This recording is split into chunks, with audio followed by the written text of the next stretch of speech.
Alrighty, folks, welcome back to the Games Done Quick channel and to Games Done Hitless. This is a hotfix as opposed to the scheduled regular shows that we have happening every week. This is a special one-off that has been put together by the Hitless team to bring you a whole load of showcases and speedruns of games completed. Who would have believed it? In a hitless manner. We've already seen an incredible start. We had day one yesterday. Never mind what we've already had today.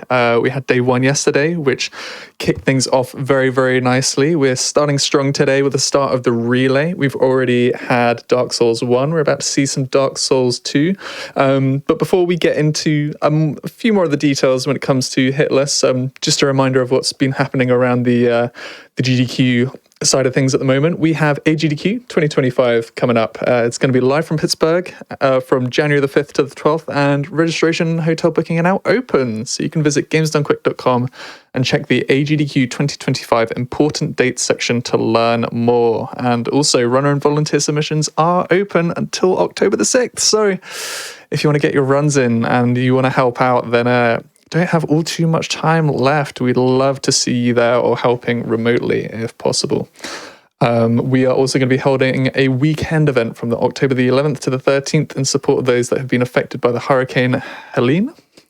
I haven't even thought of how you pronounce that. That's my bad.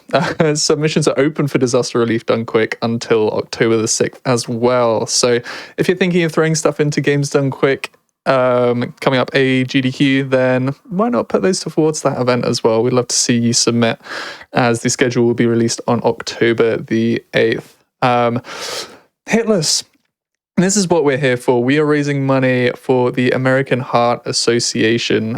We have already raised a whopping total of $7,352, and we got 79 cents there as well. Just like to thank the Happy Hob for a $102 donation. Well, $100.02, and then a $5 donation from Samantha the Teapot that have helped us get there so far. Amongst with all of the other brilliant donations that we've had so far, we are going to be looking for $10,000 by the end of the day to see the saxophone-controlled Elden Ring run. Very, very exciting. Hoping that we can meet that, and I believe that we can, because that's something that we don't want to miss. But something that we aren't going to miss, of course, because it is right in front of us right now, is Dark Souls 2. I've got somebody who's much more qualified to talk about what this entails, so I'm going to hand it over to Fala. Thank you so much, Hip. And yeah, I'm Faladyn. I am your co-host for this section, and I will introduce what's coming up next. So as Hip already said, we have the second portion of the relay race, which is Dark Souls 2. This is a game that generates a lot of controversy in the community, right? I think we already talked about it before. Some people love it, others not so much. What do you think about Dark Souls 2, chat? Are you a Dark Souls 2 lover? And regardless of what you think, I think you love this anyway, because we have two wonderful runners for this game, and let me introduce them. Running for Team Hub is Marshall. Marshall started challenge running actually not so long ago. He got his first Dark Souls 2 run only 9 months ago, but that does not mean he's not experienced. Since then, he got 7 Dark Souls 2 runs, and he even has runs in the other Souls games. Like, what? Welcome in, Marshall. How are you doing today? I'm doing pretty good. Feeling good, ready to have some fun. Yeah. Yeah, let's have some fun. And let's support as well the American Heart Association in the meanwhile. But yeah, running for Team Dino, we have soykeinon. Keinon is a very versatile runner as well, and his main game is actually Dark Souls 1, which we just saw, and he has done some of the hardest runs to date in that game. However, he's also an experienced Dark Souls 2 and 3 player, and he got his first Dark Souls 2 run in 2020. Now, actually, what I love about Keinon's runs is that he likes to optimize them so that the routes are also really fast. Thank you for being with us, Keinon. How are you feeling today? Feeling pretty good, to be honest. Feeling super relaxed right now, to be honest. That's amazing. That's the spirit. And we also have some wonderful commentators today. Keinon and Marshall, do you want to introduce them? Do you want to start, Marshall? Yeah, okay. So I'll start with Pigeon. Pigeon is an amazing runner, really helpful runner. Always, making boss guides and things like that for everybody, including me, and some, always helping me with runs and stuff like that, giving all the DS2 knowledge that you need to know. Super helpful, super chill guy, amazing DS2 player as well. And Manu, you wanna talk about Ots maybe? I think Ots it's pretty well known in the Hitless community. He's world first DS2 all bosses no hit run, like 4 years ago or something, maybe even more. That was one of the biggest run to this day, to be honest. He also has done no damage. There's no damage run in DS2, I think. And right now he doesn't. You don't play DS2 anymore, right, Ots? No, I've done my time. I've done enough, I think. That's a shame. But if you like Dead by Daylight, go check Ots' stream because he's one of the biggest DVD streamers right now. That's very kind. Thank you. No problem. Yeah, so with that, we are going to kick off the Dark Souls 2 part of the relay race. Thank you so much for the runners and the commentators and Hiv as well for joining us. And if you are ready, are you ready? Yes. Oh, we're so excited. We're so ready. Let's go. Okay, let's go then. I'll do a countdown. 3, 2, 1, go! Good luck. Good luck. All right, Pigeon, we are just seconds away from getting into Dark Souls 2. You and I have loved this game for years now. Manu was very kind. He was like 4 years ago. It's been like 6 or 7 years. We've been playing this for so long. We love this game. And I know some people in the chat are not extremely sold on Dark Souls 2. Let me just tell you, this run is going to show you some of the best parts about Dark Souls 2. One thing that really sets it apart from the other games is that it is extremely non-linear at the start. There are several different paths to go, and we're going to see them all. And the choices already begin with the character creator. We're going to see them pick a particular class, and there's already choices to be made. What do they have to wait in here, Pigeon? So there's a few different classes that are sort of viable for Dark Souls 2, especially the Old Souls run that we're going to see here. There's sort of a few different choices we can make. We see straight away here that Marshall's chosen the Explorer class, and we're going to see actually a bit of a surprise, Manu choosing the Sorcerer class. So the Explorer is normally quite good because he's got very good sort of all-round stats, a little bit weak on the strength and dexterity side, but also comes packed with like some useful items to start off with. You get some resins, you get some extra witching urns, you get some ammunition, so really, really strong starts on Explorer class. In fact, in the Dark Souls 2 All Bosses speedrun, you will see most runners will select this class because it's just that It makes sense. It also starts with a key item that allows you to get items without having to go too far looking for certain shops. And already we're getting a cleric chime. In reality, you're going to see a variety of spells, a variety of miracles, a variety of weapons even. And because we've talked a little bit with the runners, we know they will also have a variety of strategies and even different routes to take. Compared to other games, you are going to see that the order is a little bit of what you make it. However, the elephant in the room is, why is this called Old Souls? Why are we not doing any percent? We're going to see in a minute that our runners are headed for a particular merchant named Maflin. We're going to kill him for his armor that gives us more souls. And this, in the any percent, is very important, because in the any percent, you can farm 1 million souls, and the game, when they realize that you have 1 million souls, the game just kind of lets you skip to the halfway point. And that obviously saves quite a bit of time and prevents you from seeing a lot of the areas. But that's not what we're going to see today, right?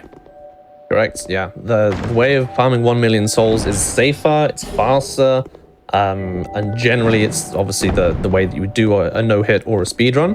But this time we're seeing Old Souls. Now, what is Old Souls, I hear you all ask? In Dark Souls 2, there are 4 main lords, similar to how Dark Souls 1 and Dark Souls 3 actually both play out, which means that we'll have to go through a lot more areas, encounter a lot more enemies, bosses, just loads of different traps and stuff like that. So we're really getting to see, the best of this game. And already we see that our players are talking with a talking cat and buying precisely 3 or 4 alluring skulls. What is going on? Why are they now going to different areas? We see that one of them is headed for the more common starting area, the Forest of the Fallen Giant, but we also see that Keinon is going for a completely different area. What's the matter here? So we're seeing two different strats going on here. Keinon's going straight for Hyde's Tower of Flame. In this area where there's lots of difficult enemies that are quite tanky, but they're also a large soul reward at the end for killing the boss, especially sort of this early on. And we'll see the strategy that he uses to do that in just a moment here. Whereas Marshaal is going through Forest of the Fallen Giants. This is likely to get one of the main merchants that we'll be using throughout the game. And also, again, the first sort of couple bosses, which will give us, again, a big soul reward. And therefore unlock to other areas as well. Marshall's going through quite a dangerous area. Now, one thing you need to keep in mind, while Keinon is going through an area that's going to run through everything, here, Marshall has to go through a fog gate. And in Dark Souls 2, fog gates do not give you iframes, meaning that during pretty much this entire animation, he is susceptible to being hit by arrows, little stray hits here and there. So that's why we were picking up the alluring skulls. We're going to throw them here and there to get the enemy's attention and safely navigate through this. That being said, it still needs to be done very precisely, or else you will end up with an arrow on your back. If I can interrupt for a little bit. So this is a relay race. So there is Team Hub versus Team Dino, and we just started a channel point prediction. So for chat, you can choose which team you think will win the Dark Souls 2 part of the relay race. Oh, boss coming up, and we're going to see the strategy that Pigeon just talked about. Blink and you're going to miss it. He uses this time to put on the clothes, which will give us more souls. Good time to do it. And that's it. Pigeon, what just happened? Executed flawlessly. We see the Dragon Rider walk slowly towards Manu as he's scripted to do. And then he positions himself very precisely, waiting for his lunge attack, which is, again, another consistent part of the fight. And that forces him, unfortunately, to fall straight off the cliff into the water, netting us a healthy 16,000 souls. While Keinon is talking to an NPC and proceeding to kill her, we see that Marshall has secured a new weapon that will be used only momentarily for the next boss, predictably. And Manu is just beating a cleric to death. Now, what do we kill this cleric precisely, Vision? What are the advantages? So there's two reasons we kill her, actually. We're going to see that once he's rested at the bonfire here, if he looks behind him, there we are. There's an item on the floor, which is a key item, which allows us to unlock a boss, which is mandatory in this run. And the second reason is we won't see a little bit later that she actually invades us in two different places. So killing her, even though it's a little bit slower, gives you another few thousand souls and makes it a bit safer, which is ultimately, when we're doing hitless, exactly what we want.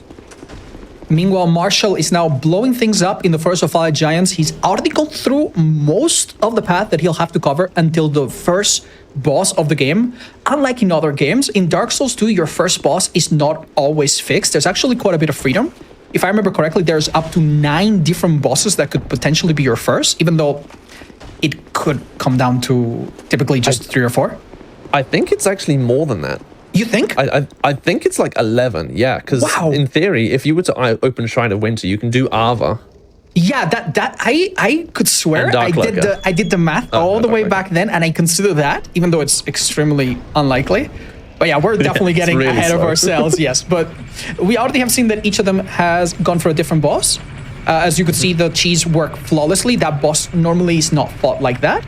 And now we're going to see the boss that most people will be beating on their first playthrough first, which is the last giant. This boss has a bit of complexity, some attacks when you're in front of it, some chunky hitboxes. Halfway through, he will rip off his own arm to attack you.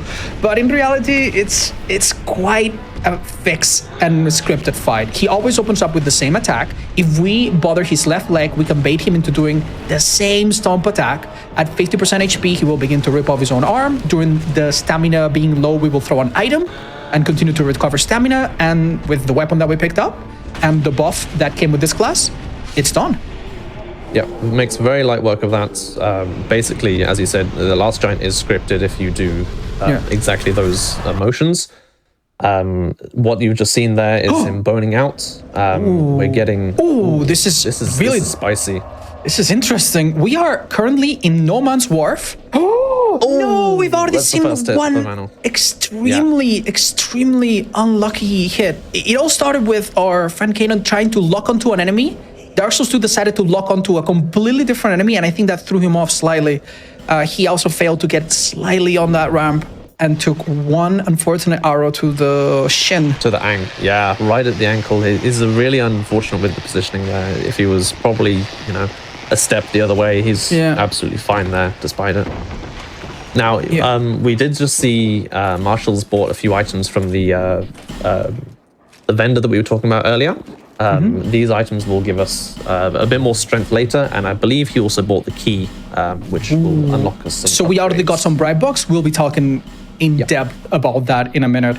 Meanwhile, we see that Kanon is buying from and selling unused. yeah. This is the only NPC that you can sell things to in Dark Souls 2, and he's not always in one place. But our eyes need to go back to Marshall. This is gonna be constant, by the way. Marshall just absolutely destroyed the Pursuer using a stage weapon that, if used correctly and is quite consistent, can basically one-shot him. And this is just so useful. Yeah, that strat is consistent all the way through to even runs like NG+7, for example. So even if you bump his HP right up, because it sort of locks him into place, you can do some heavy damage.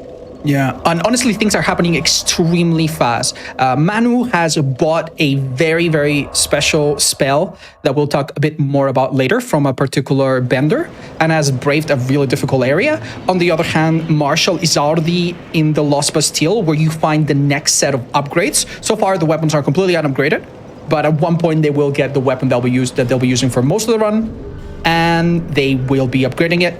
From +3 to +6, you find most of the upgrades material in this area. We see a second Pursuer now being cheesed. If you go on this little rock, he just doesn't find you and decides to peace off. I will say, it's quite interesting, Manu's route, because he started with Sorcerer, and if he hadn't have started with Sorcerer, he wouldn't have the intelligence required to talk to that NPC. Wait, what happens if you talk to that NPC without at least a certain amount of intelligence?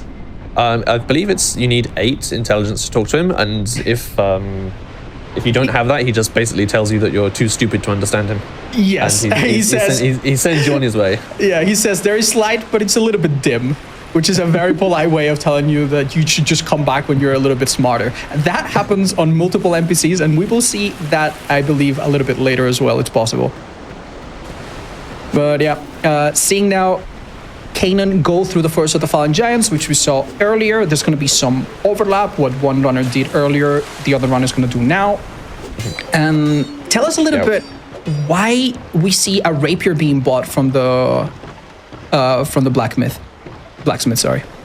So we've just purchased the rapier on Marshall's screen. The rapier is well known for being the strongest weapon in this game. There's probably a couple different reasons for that. One being how available it is. We've just bought it from the shop. You can just find it whenever you want to. Number 2, it only uses a small amount of stamina per attack, and 3, it does incredible damage. Do you want to tell us why? What's the reason for the damage? So in Dark Souls 2, every single weapon has a counter modifier. This means that if you attack an enemy while it's in the middle of an animation or recovering from it, you will do a certain multiplier. For most weapons, this is 110% or 120 at most. For the rapier, it is a whooping 140% of the normal value, which means that you're doing 40% damage on most of your attacks for free. And they come really, really quickly. And it can be further enhanced by a number of consumables, rings, and other things that we'll get into. One of them we've already picked up, at least one of our runners, from the Pursuer. He will drop the Ring of Blades, which will further increase the damage that we do with weapons, even arrows, but only by a little bit. And others will be happening later, and we'll get to them as we come through. But we're seeing, this is a really interesting idea, we're seeing a spell being used through a wall to break. Oh, that's brilliant. I don't think I had seen that variation myself. By breaking the wall like that, you save quite a bit of time and danger. Basically, we made a powder barrel explode through the wall without actually getting hit by it. Yeah, that you can see him sort of like inching forwards there, so it must be a really tight hitbox. Wow. Yeah, I actually hadn't seen that either. I know that you can do it with other spells, but those are more like heavy requirements and stuff like that. Oh so my I god, don't did really you go see for it. that jump from Marshall, saving a bit of time in heights? And we're gonna see, if you missed it earlier, have a look at our friend going through the fog gate right now. He's about to stand still. There's a few different ways to do this. I basically wait until he steps on the second ring, and there. No. Well, Beautiful. Bye-bye. And And- it's maybe now a good time to talk about why they are wearing the same clothes. We mentioned this briefly earlier, but why do they share the same fashion? so this is this is Morlin's set. It's active. Only really affects your soul gain. It doesn't provide obviously any defense for us because we're not getting hit anyway. But it increases soul gain by an extra 22.5%, I believe it is. So once you've got the full set on, you'll just get more bang for your buck, basically. So I believe we're starting to see a little bit of the effects of picking a different class. Since we didn't have that really convenient magic buff, we see that we are doing a little bit less damage with the dagger, but the dagger is actually still a really good counter damage weapon. It does 150, I think, counter damage. Yeah, the other thing that you might have missed, he actually was using dark resin as well, Oh, really? which he picked up from No Man's Wharf. Yeah. Oh, I didn't even notice that. Yeah, dark does hit giants for the most damage out of any element, and that will play into something a little bit later. We're going to see that dark damage will be the main elemental damage that they go for. Yeah. Dark is generally really, really good in this game. There's only maybe 2 main bosses that we're going to fight that have particularly high resistances to it, or if they've not got high resistances, they've got a health pool that doesn't really care about it anyway. Now, we sort of missed Pursuer a little bit earlier, so if you missed it first time round, Manu's going to show how it's done here. So You have enemies all over you here, and keep in mind they can shoot you and damage you while you're going through the fog gate. So we wait at this card, time it perfectly. It's quite tight. We don't have a lot of items yet, and then activate this as the Pursuer turns. You don't even need to look at it if you want to look extra cool, and the Pursuer is pursuing us no more. Excellent. Yeah, so Manu's going to go through to the Lost Bastille, as we saw Marshall doing earlier. So he'll be getting his blacksmith upgrades there, which he'll also be able to infuse his weapon there later. So at some point soon, they're going to catch up to each other, even though they've done things in different order. And we have another chance to look at the No Man's Wharf coming up. This is the place where Kanan took 1 hit earlier, if I remember correctly. And we're going to see how Marshall does it. This is a very dangerous place, by the way. There are lots of enemies, dogs, enemies that attack really, really quick. And it seems Marshall takes a slightly slower approach by killing the archer that we saw earlier can be a problem, and then coming back and getting a torch. Why is the torch helpful here? So the torch is used for not the sort of initial pirate type enemies that you see here at the start, but once Marshall's gone up the stairs, you'll see that there are some large sort of like alien looking creatures which are actually afraid of the fire. So that just gives Marshall a straight up safe passage through the area once he's got to the top of the stairs. Now, keep in mind, these enemies that are like sort of getting in the way here, they as you said, they attack really, really fast. They're super nasty. So he's done well to get through them. Okay, a little bit of tension on Manu's side. We see him blow up a wall. He unfortunately cannot rest on the bonfire due to the enemy proximity. That's made it. That made me hold my breath a little. Yeah, that barrel that we saw to blow up this wall is well renowned to be a big meme in Dark Souls 2. If you push it down and it breaks and it doesn't explode the wall, you've got to go all the way back to the start of the area, go past all of the enemies again, and then hope that it goes correctly the next time. And you can spend a lot of time on there. And also, anytime you're going through this area, correct me if I'm wrong, but we have a potential Forlorn invasion. Which is something that was not in the original Dark Souls 2. So some of you that have played Dark Souls 2 before the Scholar Edition might not remember what this is about. But what is the Forlorn? So Forlorn is a NPC character that invades randomly throughout the game. I say randomly, there are certain areas where it's sort of scripted where she can invade or not, but the chance of you getting it is the random element. There are not many ways to deal with the invasion, but we are going to be seeing our runners here pick up a certain spell that we got from the cleric at the very start, which will deal with that. So hopefully in this run it won't be too much of a problem, but if you were doing this run without spells, for example, then you would need to find a much safer route or different strategy to try and deal with the enemy. I think we're now going to see Keinon also buy his rapier. We also get a very convenient bow from this chest. And we're seeing a little trip on Marshall's side back to the starting area. And this trip has a very simple purpose. I assume he's picking up the stone ring. The stone ring is an item that will allow you to do more poise damage. This can often make a big difference, making an arrow make an enemy flinch, or make a single hit make an enemy flinch, meaning that it's a little bit safer to deal with smaller or medium-sized enemies. But we do need to kill a big hippo for it. And the way to do it is to bait a certain attack, but it can be a bit scary. If we're feeling a little nervous, we could always just kill it with bow and arrow, which is quite effective because he is quite weak to Commentators, piercing damage. am I called just to butt in real quick? Fab. Well, folks, as a reminder, I'm sure you had already, but just to let you know, we are raising money for the American Heart Association. We have had a string of donations coming in. We had a $5 from Croax, I think. We had $25 from Gardarachi.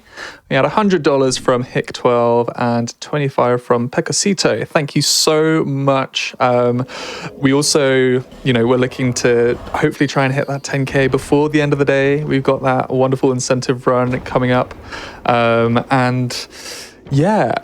I think we just had a little moment there where folks weren't 100% sure who Manu was because we don't have Keinon's other name on the stream. So Keinon is who this Manu is. Keinon is Manu. Is at the moment. Yeah. Sorry about that, chat. But yeah, keep the donations coming. We want to see the saxophone run. I want to see that saxophone. We all want to see that. And thank you so much for everybody that donated until now. We are past the 7,500 mark. So that's amazing. Thank you for the support. In fact, we've just gone another $100 over that. We had a $100 donation from Crimson Decoded. Thank you so much. Folks, thank you. 3/4 of the way there. We can totally get this. Yeah, definitely. I'm very confident. Okay, we have a bit to catch up on. Some really exciting things have happened. I almost lost my breath when I saw the crazy jump on Keinon's side into the gutter. We're now in a very dark area that is normally very difficult to navigate. This jump is really risky. I don't like it. I held my breath there, dude. So why is that jump so risky, Pigeon? Do you have the same experience with it? Oh yeah, I've got experience with succeeding with it and likewise dying with it. That jump is, it's not the most difficult jump in the gutter, but it's still very scary. There's certain death underneath you, and sometimes if you get what's known as a baby jump in Dark Souls 2, then that completely sort of stops your momentum and you will not make that jump no matter what. Now, a baby jump is something that is sort of caused by CPU issues on your computer and other things like that. The main cause of it, though, is if you hit a slight sort of terrain change. Whoa! Got a big drop for Manu there. Unfortunately, he missed the pot. The strat he was going for, if he lands on the pot, he breaks the pot, he can pick up the item inside and move on quickly. But unfortunately, he just slightly overshot it. That is quite unfortunate. Did he rest at the bonfire down there?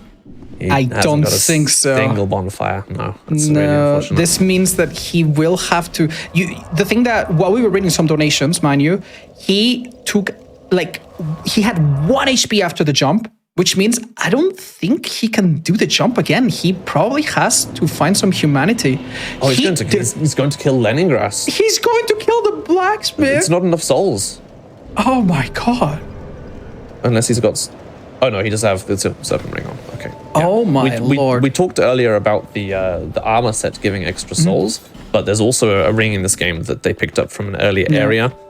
which also increases soul gain. So this honestly gives us a great opportunity to see what's going on again. In Dark Souls 2, the fall damage is significantly sharper than in the other games, and despite having a ring that reduces it, this jump is very, very, very scary. Now, the reason he's naked right now is because if he had any more clothes on him, he would die. Any more weight would mean that you are taking a little bit more damage, and he is barely surviving it. The jumps from here are overall pretty safe, but I'm not gonna lie, when you're in a setting like this one, I think the nerves can get the best of us. Ooh. Yeah, the other interesting thing I wanted to point out is I believe Marshall's got the longbow rather than the short bow. It's only a slight difference between the two runs again in variation, but the longbow that he has a little bit more range, it does a little bit more damage, but it's also slower, and it also takes up more stamina. So it's going to be a slight difference that we're going to see will come in probably later in the run, you know, when we're dealing with bigger enemies, where this makes a larger difference. But again, really, as you said, we're seeing Mano drop down the pit here again. Yeah, something really interesting is happening on Marshall's side. We saw him using more of the limited amount of alluring skulls to distract those enemies, and then also hit an enemy through a wall in order for it not to be too close to the way. And he's gonna go to pretty much the halfway point of the game if you were to take a left, but if we take a right, we go to the Shadow Woods, which is a pretty infamous area. Meanwhile, Kanan will have to go through the gutter one more time, which honestly I find really scary. This time I think he's taking less risk, instead going for a slightly different route. This picks up a chunk, right? Yeah, this is a little bit of a safer way of doing things. There's not that jump that we were talking about earlier, and this will take us up to a zip line, which will take us straight to sort of where we finished up. Yeah. And if we focus again on Marshall, we see him kill some enemies to make sure that his retreat is covered. And he's going to pick up the red Tearstone ring, a classic for Dark Souls enjoyers. All three of them have this ring. Even Elden Ring has a similar one. And in Dark Souls 2, it is a little bit different. It works by giving you plus 20% damage, but it does not apply to spells. And that is, I think, a little bit less than in Dark Souls 1. So that ring is not as good, but don't worry, with other modifiers, these two runners will be doing lots of damage. And we're going to see them now go through the Shadow Woods, an incredibly spooky area with invisible enemies that are barely perceptible, but that can be distracted by shooting certain trees that make moaning noises for some reason. Yeah, you wouldn't believe it until you see it.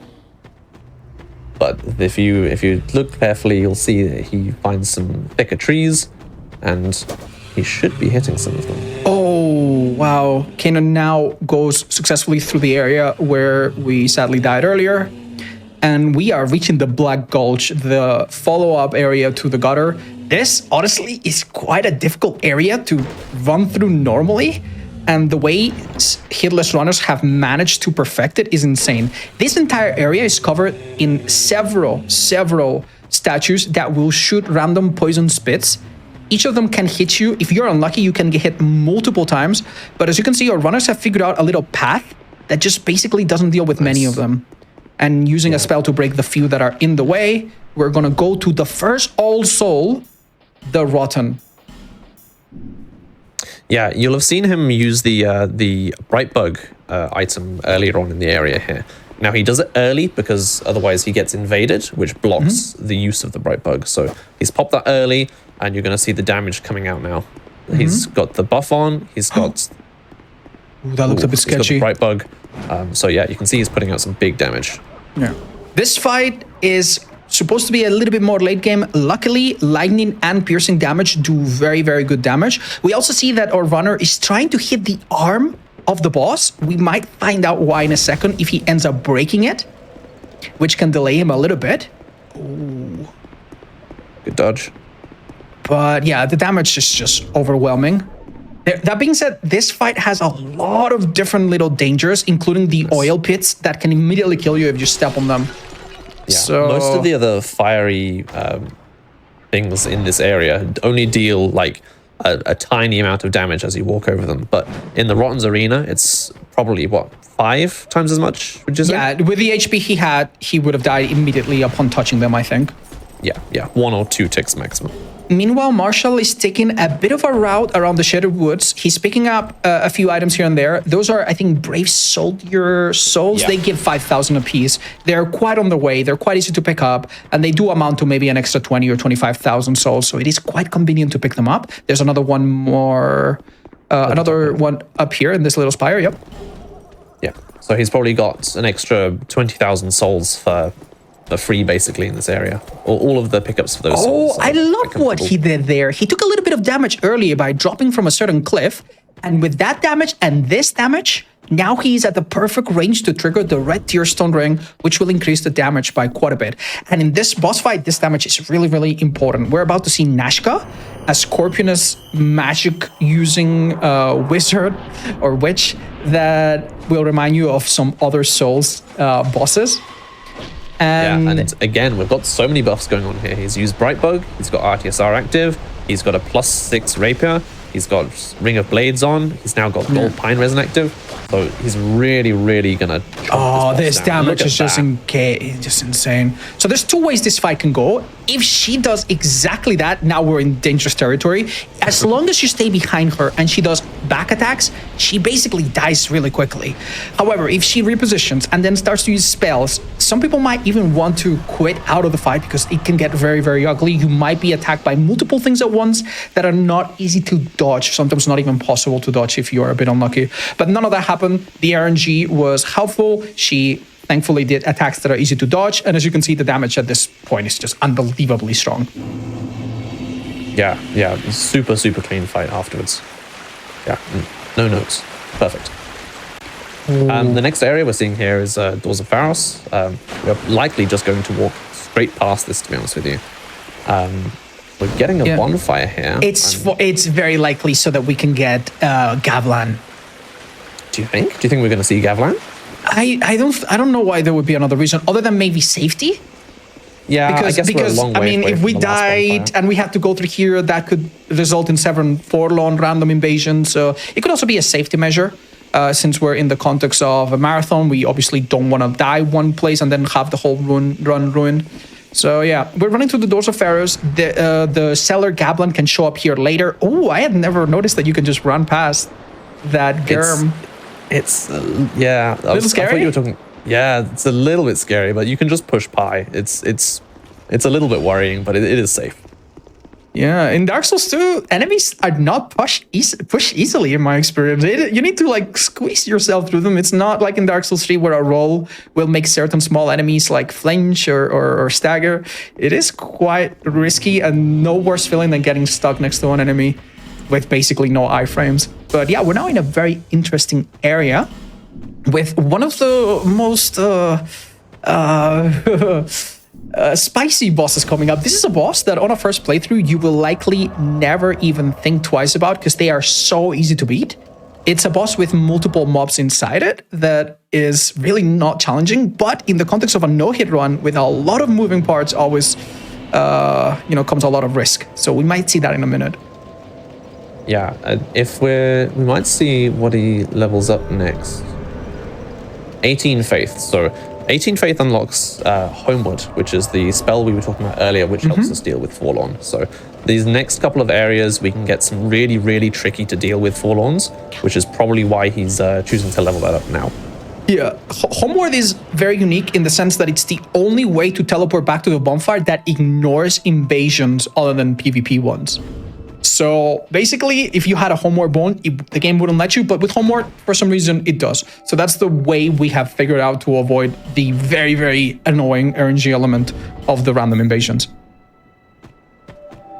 Now we're going to see another drop into the gutter, this time from Marshall. He needs to put a little bit of care into this drop, and that's a little bit safer. With his class having more HP, I think that's maybe what made a difference, because I believe Sorcerer is a little bit lower, right? Yep, correct. Yep. In fact, there's one of the starting classes that even with this ring, you will still die. So if they had picked that class, the Swordsman, they would have to put some HP points or use some rings. Am I right? Yep, that's exactly right. Yeah, Swordsman, while is a great starting class, that's one of the reasons why it's not picked very often. Yeah, which is a shame, because otherwise it is amazing. Yeah, it would be perfect. You don't want a lot of HP on a hitless run otherwise. Another chance to see Nashka. This time we see Dark Resin. And again, we're going to see if she cooperates by doing back attacks, which is exactly what's happening. This is all friendly and all nice. But nice, okay. You want to keep baiting those. Stick to the side to avoid the hitbox. And I think at this point we're safe, but it could be a little scary. We want to bait attacks that are physical. Yeah, don't speak too soon. Yeah, nice finish. Yeah, we'll notice that the damage is slightly lower here because we've not used Bright Bug. So Mana must be saving souls for other things, which is perfectly the fine. Bright Bugs do an extra 20% damage, 20% defense, even though that doesn't matter. But there's a limited amount of them, and as you progress the game, they become more and more expensive. Sometimes costing up to 50,000 souls, which is insane, but also very, very useful. So when you see someone use a Bright Bug for a boss, you know that the damage is quite important there. We've also seen them pick up a few items here and there that are going to be very, very important. If we focus on Marshall, he's picked up some poison. He'll be picking up some poison arrows in a second, and he's picked up a dung pie. What is that, Pigeon? Why do we use literal poop here? So the poop struts, I'm interested to see what way he's actually going to use them on. But basically you can get 5 poop for free in this area, and that's basically the only ones that you can get in this run, without killing like a couple of extra bosses and stuff. Poop allows us to inflict toxic, which is a stronger version of poison. So I'm interested to see what he's going to use it on. We're likely to see poison also used throughout this run. Poison in Dark Souls 2, I believe, is maybe the strongest in the series. Is that fair to say? I believe so. Yeah, it's pretty strong. 1100 damage is nothing to be messed with at all. Yeah, and we see Marshall's way to deal with the gutter, which is a tiny bit slower, but also looks a little bit safer by just using arrows here and there instead of running through everything. Mind the statue on the left. That almost hits you if you don't do it right. There's a nasty enemy here. We're going to see those poison arrows, 20 of them, I believe, right here. And there were some tricky jumps coming up.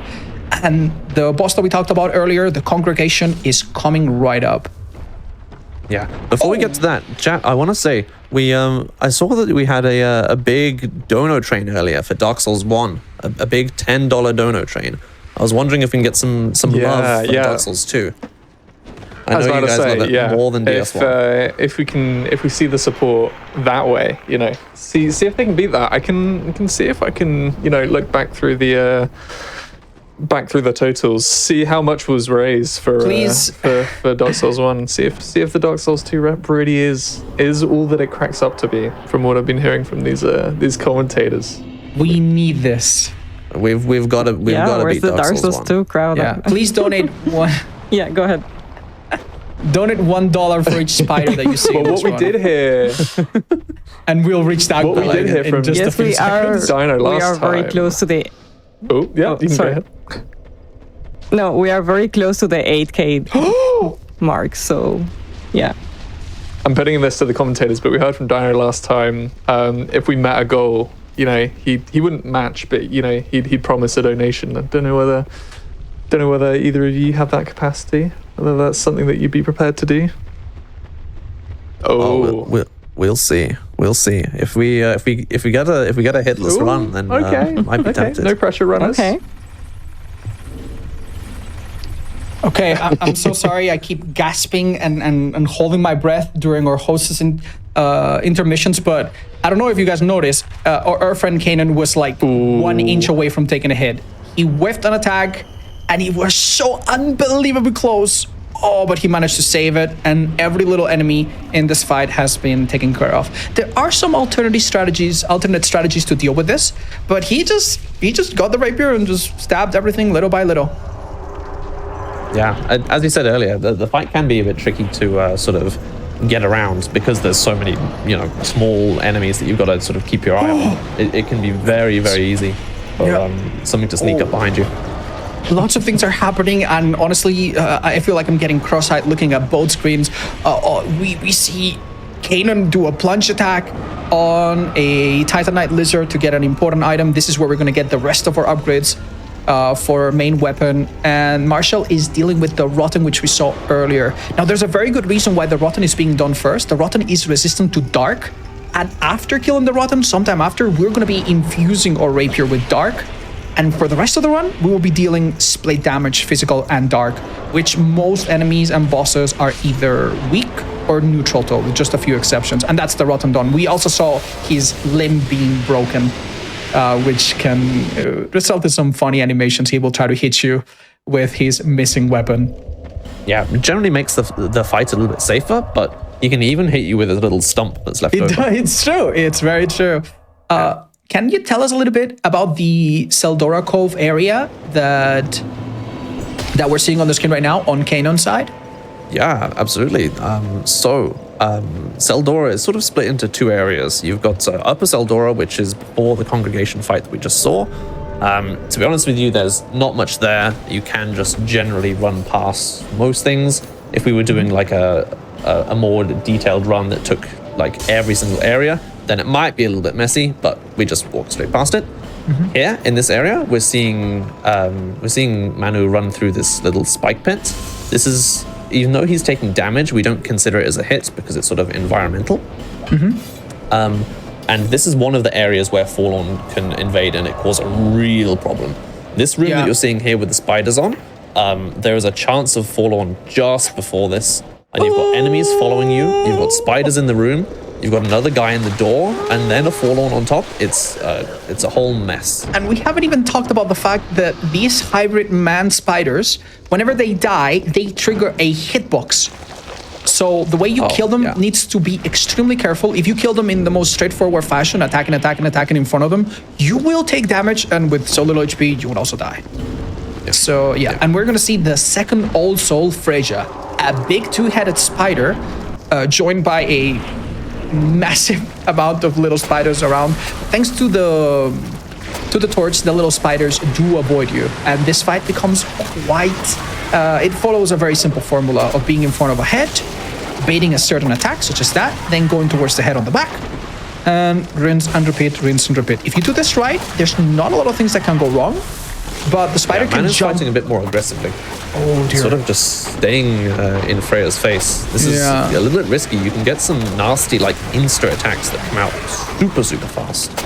And one thing that might not be obvious is that when she does her attack with a little moss, just like that, it also makes the ground quake and slows down your character, which is really scary.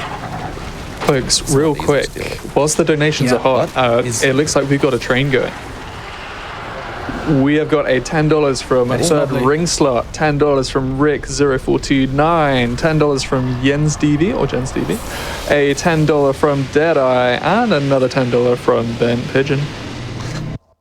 Folks, Thank you so much, everybody. thanks so much. That's amazing. We're making our way. Thank you. We're almost Keep them coming, at boys. the 77777 mark. I think that's the right amount of sevens, but we're... Yeah. But let's not stop there, please. I want to see that saxophone run. Let's go. You heard the man. Obey. Okay, so Marshall has dealt with the congregation fight in a different way thanks to his spell Yearn that we talked about a little bit earlier, how we got it from an NPC. This spell is like an Alluring Call, but way more convenient. It lasts way longer. It affects enemies that Alluring Calls don't even affect. And as you can see, it turns all of these congregation enemies into basically mindless zombies, and they get dispatched off very quickly. That was extremely textbook stuff. And we see the Rapier infusion on Kainon's side. From now on, this weapon will be, it's fully upgraded already. Yeah. So that's pretty wild. That's one of the things that I forgot to say about Seldora a moment ago. You can find a load of chunks in this area, and it's one of the few areas in the early game of Dark Souls 2, or I say early game, early to mid game of Dark Souls 2, where you can find any chunks.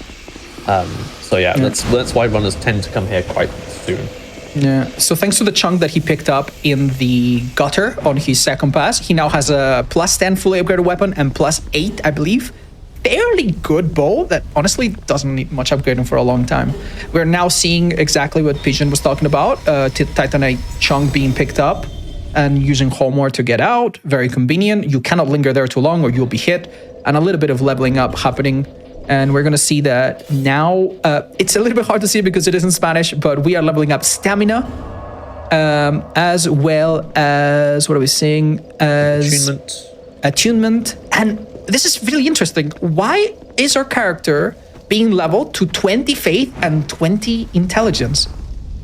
So, if I'm not wrong, we're going to see Manu walking over to the next NPC of the game. We talked earlier about NPCs having a certain trigger to being able to talk to them. This NPC that we're going to see gives us a certain item or a certain set once you hit those stats. 20 intelligence, 20 faith. It also, when we have those particular stats, it's the most efficient way to get damage out of the infusion that we've just done. Dark Infusion is a really interesting thing in Dark Souls 2. It will look at your intelligence and it will look at your faith, and whichever of the two is the lowest, it will scale from that. So it encourages you to level them both equally, and it works out really, really well because there are some spells that are about 19 or 18 faith and some spells that are about 19 or so intelligence. So by going 20-20, we are doing very decent damage, getting the requirement for all the spells we need, and it works out really, really well. Attunement, which Pigeon also mentioned, allows our friends to cast multiple spells and carry multiple of them. Here we see Yearn being used instead of Alluring Skulls. We also take a little minute to pick up Gold Pine Resin, which will do lightning damage. And we're going to probably cast another Yearn or throw another Alluring Skull and just watch all of these enemies do nothing. The spiders, again, are afraid of fire, so... Oh, yeah, we're dealing with this enemy, yeah. I don't know if you know actually exactly what's going on there. I think you probably do. Because what's happening in this arena is you've got the fire, which is affecting the spiders from stopping attacking you, and you've got Yearn active, which they're sort of trying to go towards. The AI just breaks. It just completely breaks, and they just get so confused that they just stand still and decide to do nothing. It's like a snake charmer, but with spiders. And we're going to see a very similar fight that will probably play out in a very, very similar way. We run around from one head to another, doing a little bit of damage here and there. We have a selection of resins. We're going to pick the one that does the most damage to this particular boss. I did mention earlier that there's only a few things that can go wrong in this fight.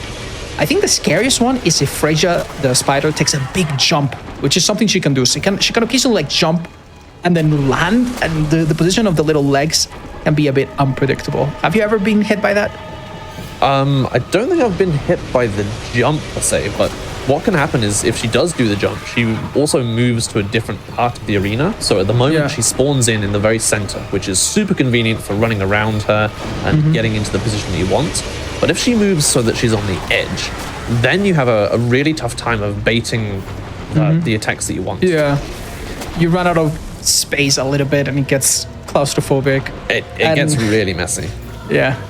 Meanwhile, on the side of Kanon, we see him running through the Huntsman's Copse. This is an area, thankfully, with no random invaders, and it's quite predictable. We see that he's going to use some herbs to replenish the amount of spells so that he can cast Yearn as much as needed. This would otherwise be a really nasty area with a lot of little enemies and dogs, skeletons coming up. And yeah, it wouldn't really be really good. And also something quite unique about this boss that we just saw, Rage of the Spider, is that her soul needs to be picked up from the ground. Yeah. Which is something that's easy to forget. Yeah, I've done that numerous times. You've killed the boss. Your next thought is, what's next? You don't think, I've got to go pick up this little glowing orb on the floor before you sort of move on. In the meanwhile, But yeah, as you said... I wanted to shout out chat because it's this $10 hype train. Just keep going. So thank you so much for everybody that donated so far. I couldn't be happier to hear. That's so awesome. Well done, guys. Oh yeah, I see it. Do you mind if I read out the latest folks who have joined us? Let's go. Yeah. We have a moment. Well, hopping onto the train, we had Godarachi with $10. We had Krelinaja with $10, and then still joining in on the donations, but a little less, but still very much appreciated. We had a $1, a humble $1 from Elitara. Thank you so much, folks. We got to keep that hype going, though. Yeah, every little the helps. commentators know it. Yeah. Hosts It all know it, adds runners up. know We're very it, and grateful. we don't want to leave our runner at the end of the day in the dark. We want to let them in. We want to show them to the world. We want to see this saxophone gameplay.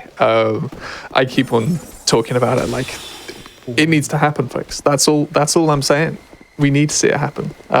So yeah, keep those donations coming in. Thank you so much for all the help so far. Well, in just a brief moment, we've seen Kanan absolutely decimate the skeleton lords. Now, this fight is quite interesting. There are 3 main skeleton lords, and once killed, each of them spawns a small horde of different types of skeletons. By killing them in a particular order, we basically get rid of the most dangerous ones, the spinning wheel skeletons, and then we just cast Yearn and watch all of these skeletons make a big fuss about nothing. And you could kill them in a variety of ways, but throwing firebombs is just very natural. Yeah, there tends to be 2 strats for killing these, doing this sort of cleanup for this fight. Firebombs is probably the cheapest way of doing it, but you could also, if you were to level a couple of points into strength, then you could also wield a long sword or a broadsword or something and get them all grouped up and cleave them all down.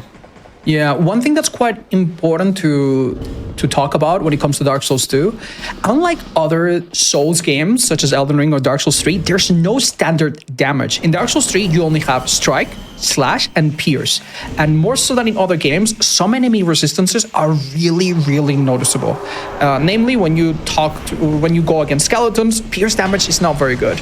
But as we will see on Marshall's side of the screen, sometimes you just can ignore damage altogether.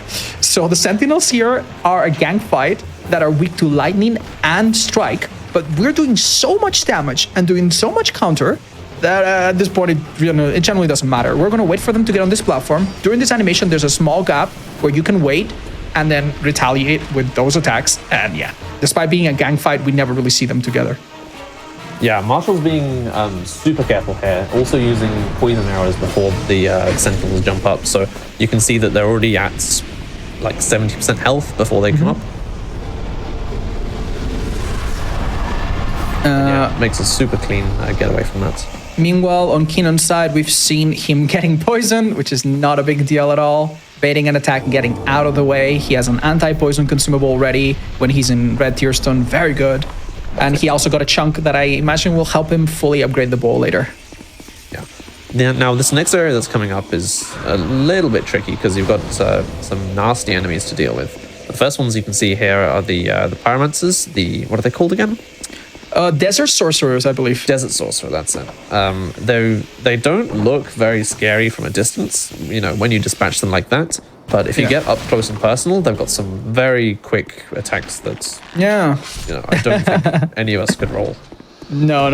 You do not want to touch them with a 5-foot pole. It's a really scary enemy, and luckily there's not too many of them coming up. There is one on a balcony up ahead that will shoot exactly right there. You saw the explosion. But we run through that safely. Here we could be invaded as well by a Forlorn, if I remember correctly.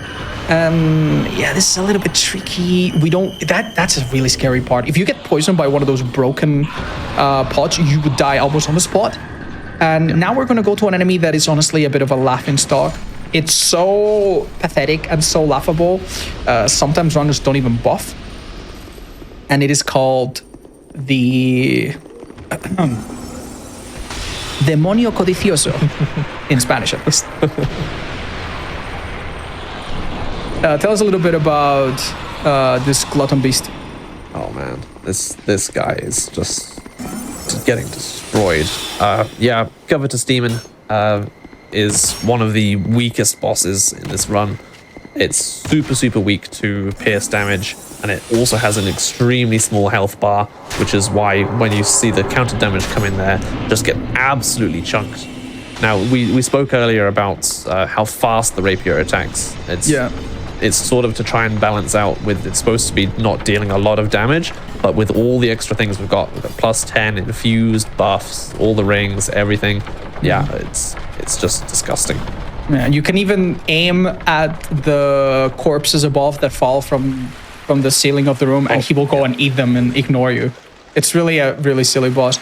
Meanwhile, we're going through two very dangerous areas, especially on Kanon's side. We're going through the Earthen Peak. It's a windmill that needs to be burned down. Otherwise, the next boss will have a constant influx of poison water being brought to her room. So we will need to grab a torch and set it on fire.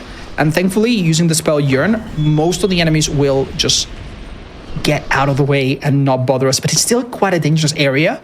So all eyes on Keenan for a second, until we look at Marshall, who's about to do, I believe, the third Old Soul, the Lost Sinner.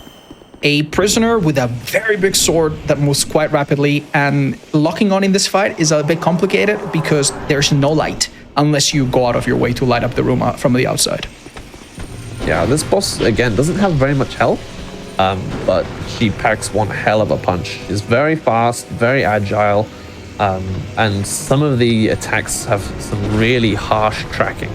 So you've got to be careful to, roll at a very precise time to get out of the way. Ooh, just watching it makes me feel really nervous. She also has a few unique quirks that we're likely not going to see. She can parry you, and also in New Game Plus, she's one of the only bosses that gains NPCs that spawn with her. But luckily, it seems like we're going to see almost the end of it. And we're going into another boss, which is also really difficult. There's a nice strafe there to finish off Sin. Oh my god, that was unbelievably close, but very well calculated. Perfect opening. Yeah. That's that lunge that we just saw on Manu's side is basically exactly what you want. God. The damage is so disgusting again at this point. Do not be deceived by the fact that this boss died so quickly. She is unbelievably dangerous. Has a lot of attacks that look the same but aren't the same. Can do a little spin with her tail that will roll catch you because it hits twice. Not to mention that if you step too much into the edges, you can be poisoned. There's all kinds of ugly things going on. And honestly, our runners are making it look very, very easy, but it's not easy at all. Anything can go wrong with these runs. And I believe the next area that Kanon is headed to with this very magical elevator is going to be very exciting. Pigeon, tell us about it. Oh yeah. I believe Kanon said before we came into the chat here that this is one of the areas that could go, either way, to be honest with you. This area is full, it's teeming full of enemies, and they're all extremely difficult and, again, very fast. Not only do we have that, we also have the invaders that can come in. We have forlorns. We have so many different things that can go right or go wrong. Yeah. And he's told us that he's not going to be holding back on the speed element for this part. So whenever you step on the exact spot that he's in, one of two random NPC invaders will appear. And this NPC is absolutely relentless. You need to get rid of it if you want to advance at your own pace. But as we can see, there is no stopping this train. We're probably going to see a very risky run that skips half the area here. While he's being shot by multiple arrows from the distance, he's now in a safer spot. But even though it is safer, it's not completely safe. This area, especially in the Scholar Edition, is unbelievably packed with enemies. And anything here will kill you. Yeah, I think this next part's going to be just as exciting. I don't know what he's going to do from here. Oh my gosh. Carrying on. We're going to make another jump. Yeah. Oh my lord. Oh gosh. So mind you, the invader is still somewhere back there. These enemies, some of them have range attacks.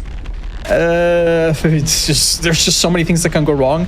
If you step down there are hot coals that will kill you at 1 HP. If you don't attack to fall down, like our friend Kanon did here, you will sometimes roll accidentally. So that's why he attacked, to stop himself from rolling into the lava below. And now we take a little cheeky jump, kill this enemy, and open this room after removing the fire. But the invader will probably show up here at some point. Going to catch up very soon. Now, he has to be slightly careful here because there is a glitch with this contraption in this room. Sometimes it just continues working, which will kill you. But, really? Yeah. I did not know that. It can just carry on. He obviously didn't get that, so he's absolutely fine. And we're going to see a force strat here to try and push her off. Oh, that's not good. He needs to wait a bit. No, she's not. Good. Yeah. Now. Oh, nice. Oh my god. Excellent strat. One is leg so good. Hovering on the air. It's so scary. Mind you, he cannot just escape forward because there's another enemy here that can be extremely troublesome. So he is really, really cornered there, really hoping for the timing to be correct there. This enemy does have quite a bit of HP. We've seen him use the quite limited poison arrows, and as you can see, poison in this game is no joke. Half his health is going to be gone.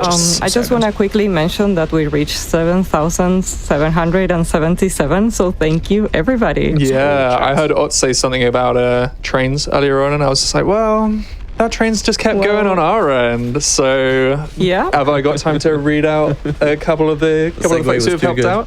Please do interrupt us for any and all donations. And also, if we miss any hit, I don't please. know. Have we missed any 'Cause so I far? don't know. I don't think so. What are we sitting at the moment? 2 on Kanon, 0 on Marshall. Is that correct still? Yeah.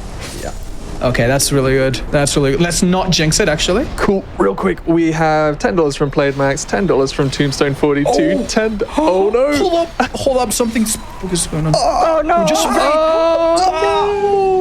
We He's spoke. gonna redo Why the did whole we thing. speak? Oh my god! we didn't have to mention hits or anything. my god. Oh no! Did he get the bonfire? He did. Wait. Okay. I hope so. I think so. Yeah. Oh, okay. All right. Sorry, go There we ahead. go. Go Another ahead. $10 from Unflavored Monkey, $12 from PCP Online, $17 from Cat Dad Kyle, $25 from Faint Figure in Black, and then to push us to that 777 mark, we had $14.21 from Krelinaja. So, folks, thank you so much. That's just a funny number, though. We're pushing more. We're pushing harder. We want to hit that 8K, at least that 8K by the end of this run, which I think we can do. Dude, if we can get 8K by the end of this run, that'd be absolutely huge. Yeah, you guys are absolutely killing it. I'm so sorry, but how does no one else really want to see that Oh, saxophone dude. run on Elden Ring? Like, I'm sorry, charity is very nice and all. That's wonderful, good cause, I hope. But the saxophone alone would compel me to donate. And unfortunately, the baby jump materialized jump. itself. Oh, this is unfortunate. Has muerto. Oh no, we have died indeed. So just a brief recap. Let's unpack what happened. Our friend Manu Kanon was victim of a random Forlorn invasion. He tried to use the spell to push him off. Unfortunately, the Forlorn is incredibly dodgy and got behind him. He did an attack, he dodged through it, but unfortunately without enough iframes, he got hit at the end. A Dark Souls 2 classic there. Quite unfortunate. Now, we to say. have actually even a bigger situation than that, though, because we dealt with the invader first time around, called Fencer Sharon. Yeah. Now, the counterpart to Fencer Sharon is a guy called Dennis. Dennis is a menace. Yeah. He has spells, for one, which the idea of getting Sharon is because that she can't get you when you're far away and doing these jumps. Yeah. But Dennis will. Dennis is going to be quite difficult to deal with. So I wonder how we're going to see Manu deal with this. It's just so cruel that even though we have dealt with the invader, there's a second invader. On the martial side of things, we see him also use the way these skeletons are grouped up here. That's a lot more pleasant. That is very satisfying to watch. Look at them all go and eating these fire bombs for lunch. We'd love to see Shooting that. the urn against the wall like that makes them group up a little bit easier. So you can just sort of get them against the side of the wall rather than in the middle of the arena. So Marshall is a little bit behind, but back to Kanon, he has to clear up these two enemies that will drop after you. Otherwise, has to deal with the invader again. The thing is, Dennis could be right behind. Yeah, and he has soul spear type attacks, like all kinds. He has a sorcery that spins in place, and it's basically a windmill of magic that is like basically unavoidable if it's cast next to you, and you cannot really run forward. You cannot escape forward. You need to be extremely careful here. It seems maybe the invader has not caught up to us, which is wonderful to see. Yeah. There he is. There he is. Very close. Okay, we're gonna do the same strategy. Let's just pray and hold our breath that this goes well. Okay, that's not quite it. He's gonna be closer. Oh, this is going wrong. This is going wrong. Good adjustment. Great timing. Oh my god, that was great. Beautiful. Yeah, had he not waited a tiny bit, it's very possible the invader would have rolled through the spell, and God knows what could have happened there. So now we're back to the area where we died. The chances for a second Forlorn to invade you on the same spot are small, but I don't think they were 0. I think you can be invaded multiple times. So hopefully RNG will be on the side of Kanon. Let's on hope you didn't Marshal's side. just cast a curse. Yeah, we're sorry about that. On Marshal's side, we're seeing Gavlan again. Tell us a bit why it's a good thing to see him here. So Gavlan is the NPC that we saw the runners selling their items to earlier in the run. Gavlan is the only NPC in this game that sells poison arrows. Otherwise, I believe there's only 40 arrows in the game that you can get, including him. Until you've met him 3 times in 3 different locations. This is the second of those 3, and the bonfire that Marshall got earlier will be where he finds him for the 3rd time, at which point you can buy infinite poison arrows from him, which will be super valuable in the later areas of this run. Also, in the context of a marathon, sometimes you will have 10 arrows and need 8. So if you die and have used them and need to go through an area again and you're out of poison arrows, that could be really awkward. Having an infinite amount will probably also be a bit of a source of safety in case something goes wrong. But yeah, the area that we're doing right now, it might not seem all that difficult, but it is incredibly dodgy. We have multiple archers on different points, stage hazards, gravity, lava right below us, invaders that could happen. Oh my gosh. Lord, help me. Listen, they might do this hitless, but I think my heart's gonna stop at one point if we keep saying things like this.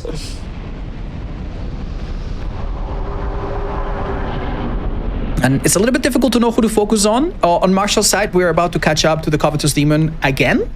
And on Mana's side, we are dealing with some enemies on a very, very claustrophobic area where you get really tight with some enemies, as you'll see.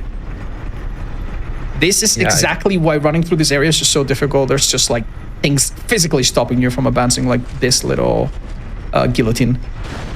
Yeah, this enemy is also programmed to only do this overhead smash attack, which is really frustrating to deal with. It's a similar attack to Freya's that we mentioned earlier, where it makes you slow down and incapacitates you a little bit.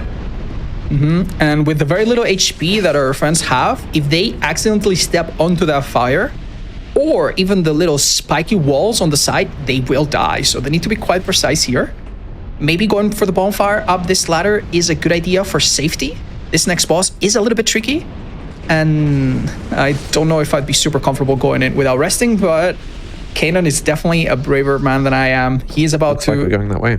Yeah, we're headed for the old Iron King. This is, I believe, the last of the old souls that we're gonna see, right? This is the last one that we'll see. We're still only 3 completed for either runner after this fight. But yeah, this is the last of the 4. So this is basically a boss where the arena is half the battle. While he approaches, poison can be used to really start tickling down. But we basically have to wait and see what he does, and it's quite easy to hit him. The hitboxes are fairly forgiving, but the fire is a bit scary. And based on your location, he will do different attacks that can sometimes put you a bit against a wall. And keep in mind, dying to rolling off the platform is extremely easy. But I think that first fire attack we saw, I've got no idea how to dodge that thing. It's such a scary attack to see slowly coming towards you. It's really fun because in the Spanish translation it does say "Great Soul Hugged." So it's lovely to see that we are hugging these old souls. On the Marshal side of things, we see him burn the mail that is feeding poison into the boss. I think playing that boss with the poison pool is something that even the fastest speedrunners probably don't even consider for a run like this. Yeah, I don't think I've seen a hitless speedrun go through that area with the poison on. Yeah. Ever. Yeah. It's just so much safer to just take that extra, 10 seconds and just burn the windmill. Very little. And we see that Marshall does take things a little bit easier by eliminating some enemies that could be troublesome instead of trying to get their attention away with Yearn, which can sometimes be inconsistent. Kanon, on the other hand, we're going to see go for the Sentinels, the 3 enemy gang fight that we briefly saw earlier. And we're going to see again that they are absolutely melted by a fully upgraded weapon with all of these buffs. Yeah, absolutely. The other thing that I wanted to point out that we didn't actually mention earlier is we talked about the Hex's hood that was collected from that NPC by Manu. But actually, Marshall's using a different hood. Oh, yeah. I don't know if you noticed. Yeah, it's the Saint's Hood, right, from the NPC that we killed earlier. And I believe it has a very similar effect of giving you extra spells as well. Yeah, that's right. It's, I believe it's extra spells, but I don't think it gives you as many stats. If I'm, yeah. I think you get like 1 less intelligence or something. Ooh. Well, obviously having more spells is still really, really handy. More casts of Yearns before having to consume like consumable items that are limited is kind of useful. And we're gonna see again, I love the Sentinels fight. This is one of my favorite fights in the game. It's a bit of a shame that we see them get absolutely melted. This fight is quite fun. And we see... Yeah, a bit more aggressive. Yeah, he does not wait for them to come down. Taking advantage of the long recovery after a jump. These enemies have some unique movesets that they only do when there's multiple of them on the ground. And honestly, I'm quite impressed. We're seeing Mytha back on Marshall's side. We've got a lot worse RNG straight off the bat. She started off with a magic attack. She's doing the spin. This is just one of the tails. Yeah. One thing that we neglected to mention is that Mytha, if she stands on the poison edge of the map, she will heal, which is very annoying. Not a lot, but still annoying. Very, very annoying. It will make your buffs run out and so on. Oh, breaking the tail is a great way to break her out of her AI, which is great. But as we saw earlier, this fight can go really quickly, but it's also really scary. I honestly think it's one of the scariest fights. That attack hits twice, but was perfectly dodged. Actually, the hitbox will be smaller now that her tail is gone. And she did it 3 times in a row. That is absolutely outrageous. I think that actually, if he didn't break the tail there, I think it might have been a hit actually, because he was like just with. I think he was just in range of it. So it was a very good job of him to break that. It seems Marshall is doing overall a little bit less damage, but it definitely is enough. And oh man, it is a relief to see Mytha be defeated. He didn't have a dark weapon on. I think that's why. So tell us a little bit about the spell Dark Weapon, because Dark Souls 2 is a little bit unique in the sense that a infused weapon can be still buffed. So in, I believe most of the other Souls series, do correct me if I'm wrong, but if you've got an infused weapon, then depending on the infusion, you can't buff it at the same time. In Dark Souls 2, if you've got a uninfused weapon, you can buff it with either a spell, such as Dark Weapon, or you can use a resin, which we've seen throughout the runs. Now, once you infuse your weapon with an elemental infusion, such as Dark, Fire, we have Lightning. Anything like that, then you can't do a resin at the same time. You have to have a spell on top. Now, the infusion adds about the same amount of damage as the resin would, so then having the Dark Weapon or other spell spell buff on top of that, then it's just wildly more damage. Yeah, we're seeing, by the way, a different approach on how to deal with Fencer Sharon, the extremely annoying NPC that we talked about earlier.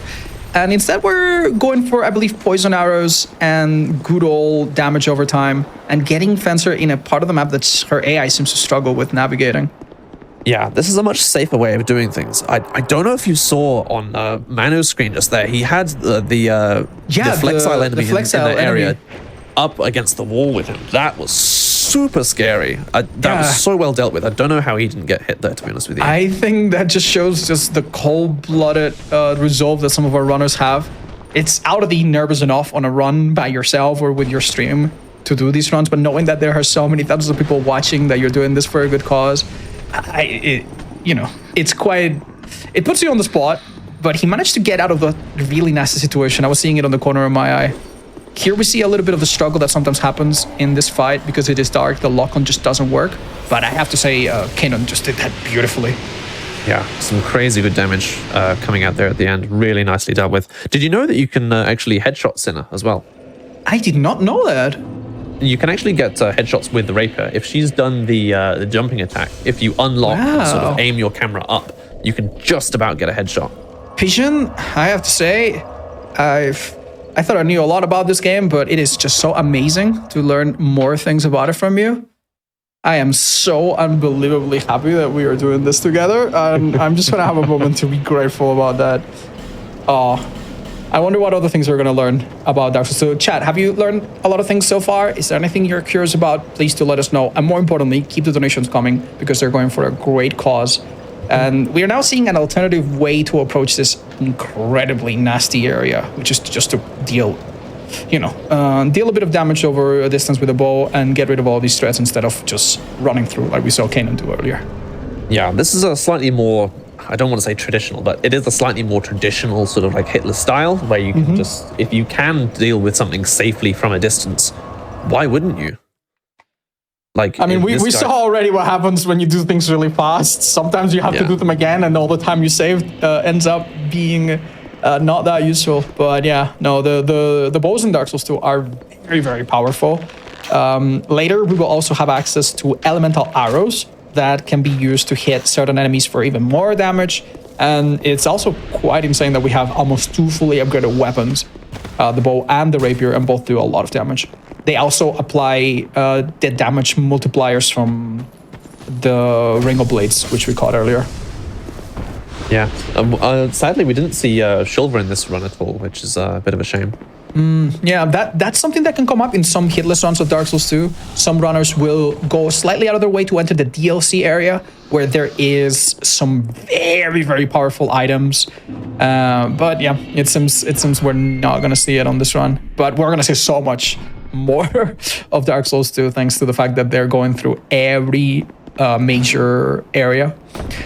But yeah, it's honestly giving us a moment, and this would be a really, really good time to hear from our hosts if there's any new donations or anything like that, because so far it seems like this area it seems resolved for Marshall. And on Keynon's side, we are going through some invisible enemies that are not typically a big deal. Nice. Well, folks, we've broken the 777, which is a good thing. You know, as much as it's a funny number, we can't rest on that for too long because we have got an incentive to meet. We had a $5 from Red Akazuki. Big thank you for that. And folks, yeah, just a reminder that the way to donate for this particular event is just under the stream, or if you are on mobile, you can use !donate. 100% of the donations that you put in go towards the American Heart Association. One of the things that you will be doing is helping the American Heart Association bridge the health equity gap. And by 2024, the AHA is dedicated to raising and investing $230 million to advance cardiovascular health for all by removing barriers to quality health care access. So all you got to do is where you'd usually subscribe on Twitch, there is now a button that says donate to charity. And you can click through there, and if you've got a Twitch account, it should be nice and easy. You just choose whatever amount that you want. It could be $1, it could be 100. If you're feeling super generous, it could be even more than that. But anything is greatly appreciated. We are, of course, I'm not going to shut up about it because it's so cool. We are eyeing up that 10K incentive, that goal by the end of the day, so that we can see some action, some saxophone action. We're gonna get saxy for a Elden Ring run at the end of the day. Yeah, it's gotta happen, folks. So please do help out in any way that you can. Maybe let your friends know that we're live. We're raising money for AHA, and also doing some amazing gaming in the process. Whilst I was yapping, we had a $10 from Shakuoki, and that leaves us only $8 away from 7.8K, folks. We're almost there. Let's go, chat. That's Is this lovely. is the start of another train? Oh, it's got to be. Surely. Oh, look, it is. It looks like it is. Yep, we've got $10 from Navi. Thank you so much. That is pushing us over the 7.8 mark. Let's keep it going. Let's keep this momentum. The train. Chat, we need donations to make this Forlorn go away. This is so scary. Oh my god, that scythe was really, really close to our player there. So while we were talking about the absolutely lovely goal of this event, we saw on Kainon's side another Forlorn invasion. Let me remind you, those are random invasions that can or cannot happen randomly throughout some areas. And he did not want to teleport away. Instead, he pushed to the next bonfire and managed to teleport back to it after unlocking it in the nick of time. That was unbelievably close and quite lucky.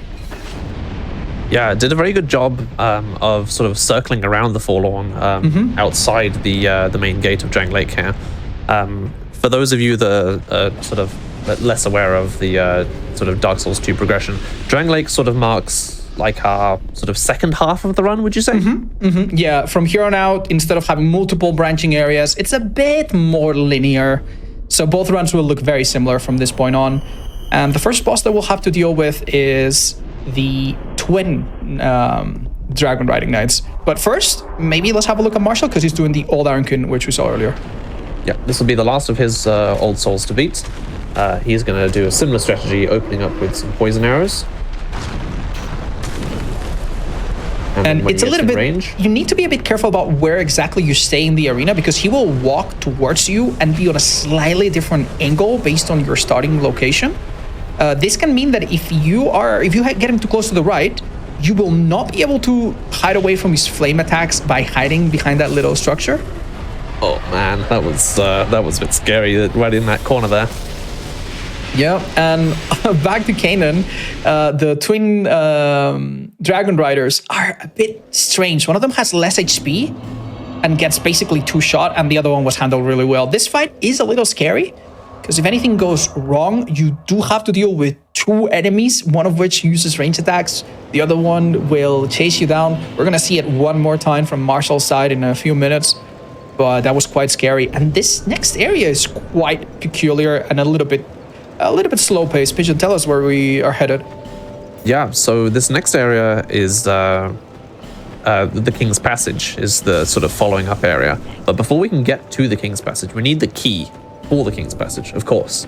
To get there, we need to go through this area that you can see Manu's doing here, deal with some difficult enemies, which don't always play by the rules.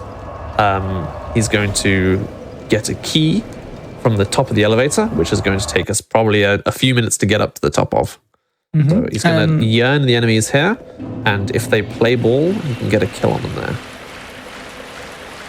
I am so afraid of coming into this room in any hitless run. These little mannequins are very unpredictable. I've seen them sometimes ignore the yearn. It's quite scary. You have to kill one precisely next to the statue of the giant so that the soul is absorbed.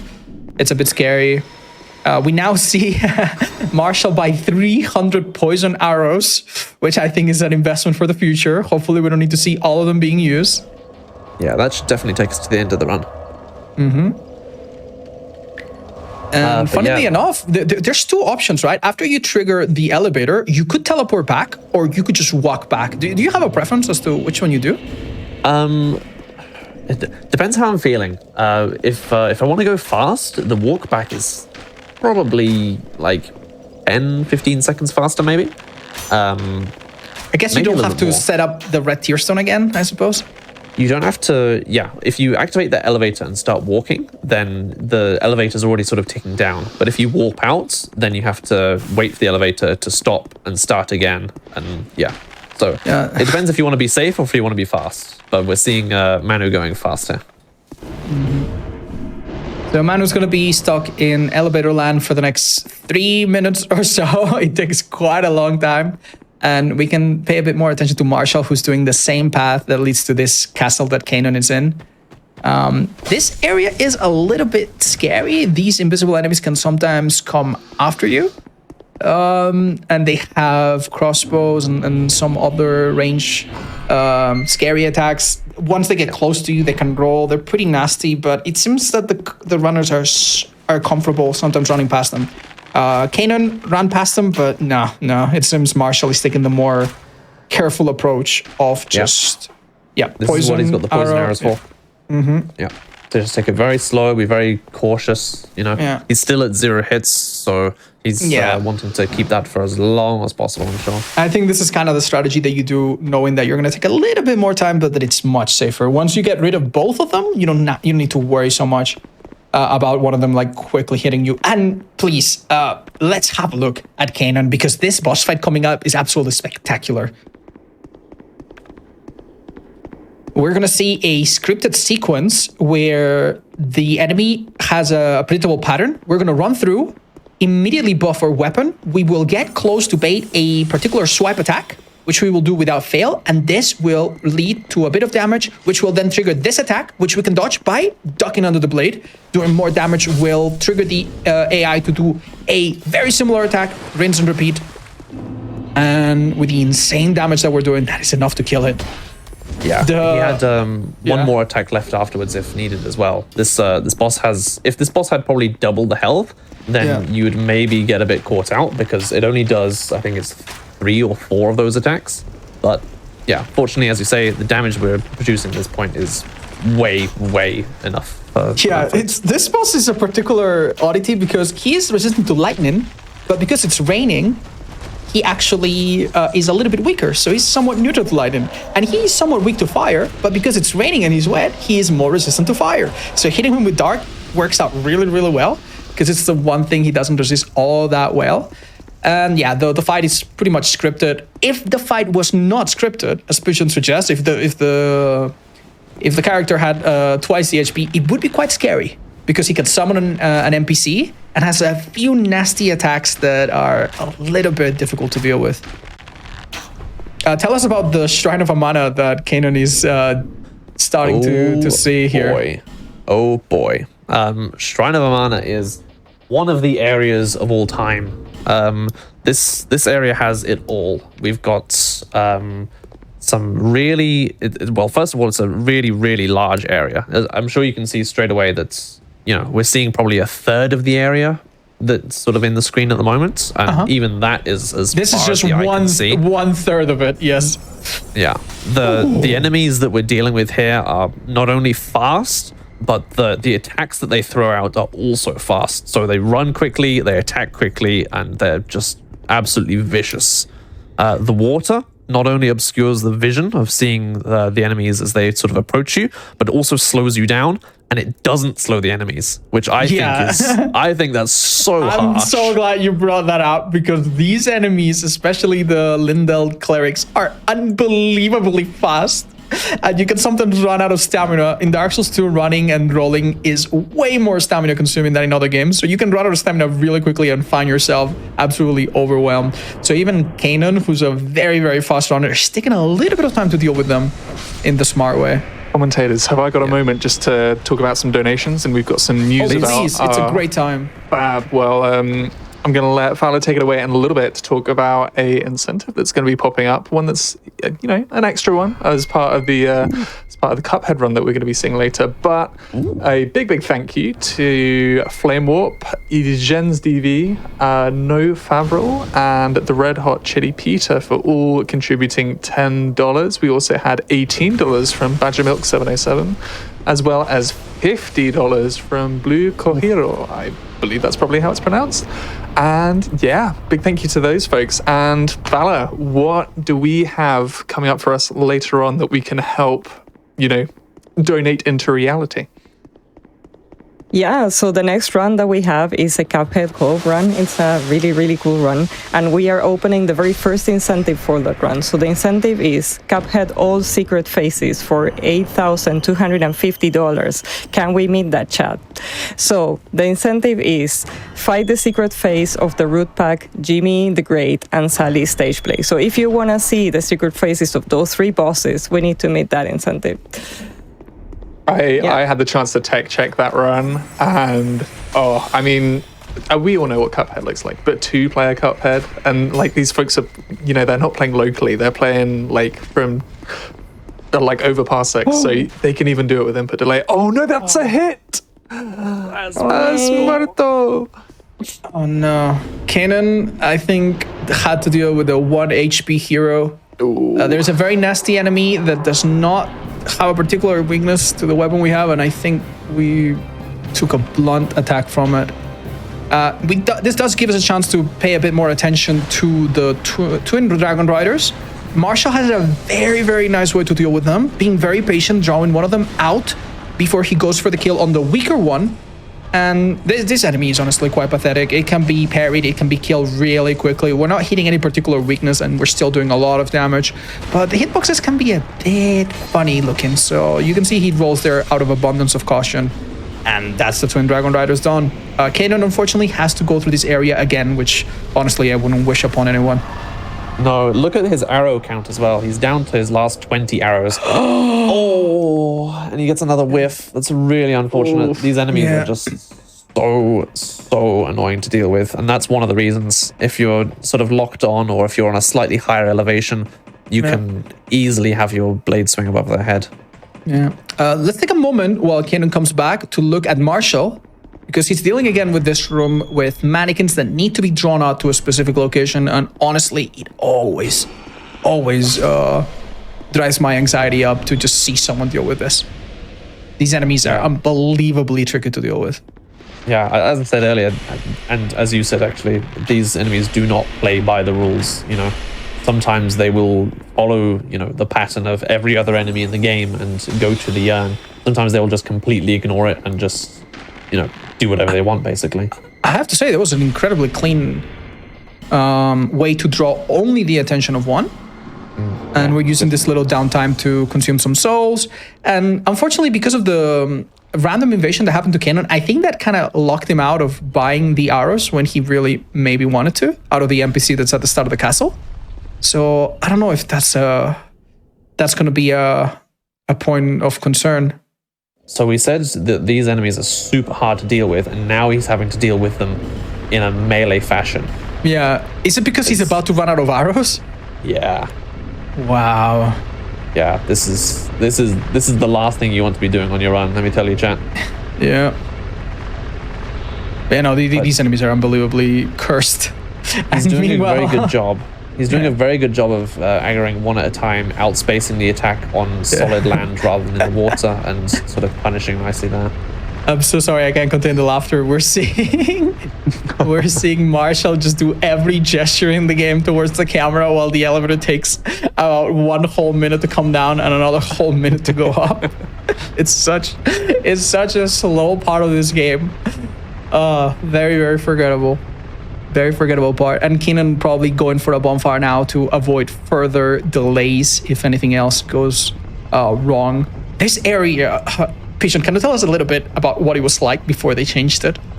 Oh man, we're talking like pre-patch, like yes. Like if you OG played Dark Souls 2, if you played Dark Souls 2 when it came out, do you have fond memories of this area? Oh man, the answer is mostly no. No, absolutely not. This area, I believe, had more enemies. They did more damage. They attacked faster, I believe, even. Yes, and the spells had higher tracking as well. Yeah. And they could detect you from further. So at this point, Kainon would probably be dodging like 5 or 6 different magic projectiles at once. It was generally very, very, very difficult to deal with. Thankfully, that was patched away. And now in the Scholar Edition, it's quite different. As you can see, this enemy is quite relentless. It's the one that killed us earlier. And honestly, if he's not careful, it's a tricky enemy to deal with. One more. Yeah. Okay. Oh, okay, nice. What a relief. Dealt with very well. That's one of the few enemies in this game that I won't mess with. No. And no while we see Kainon deal with this very, very methodical area, we have another chance to see the Mirror Knight on Marshall's side.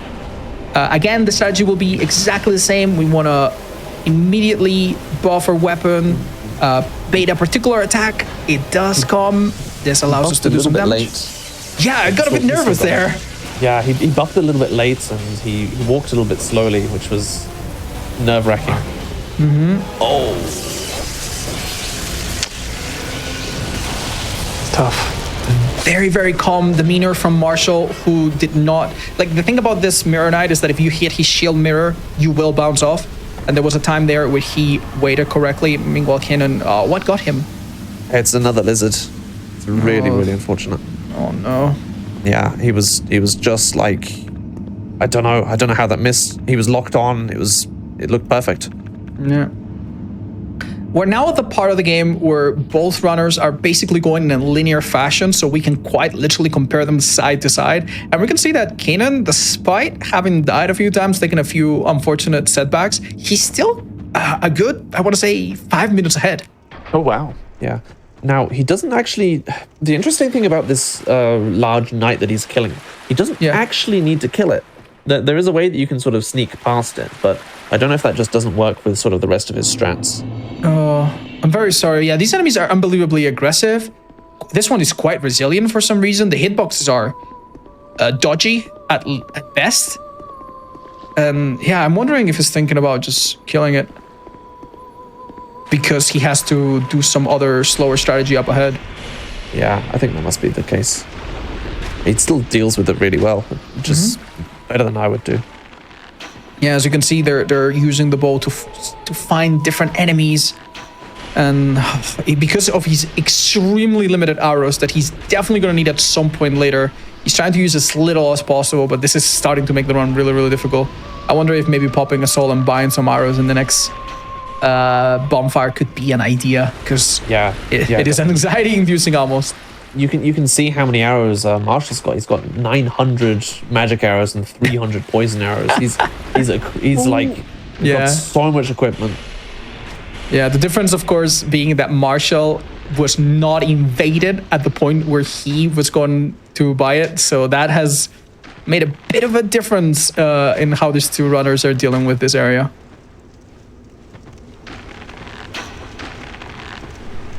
Now, the next area that we're seeing coming up on Manu's area, the sort of like second, third, if you will, of Shrine of Amana, is possibly one of the most dangerous parts. I think he's improvising. I think he's improvising here. Right? I don't know what he's going to do. He's got 3 arrows to his name.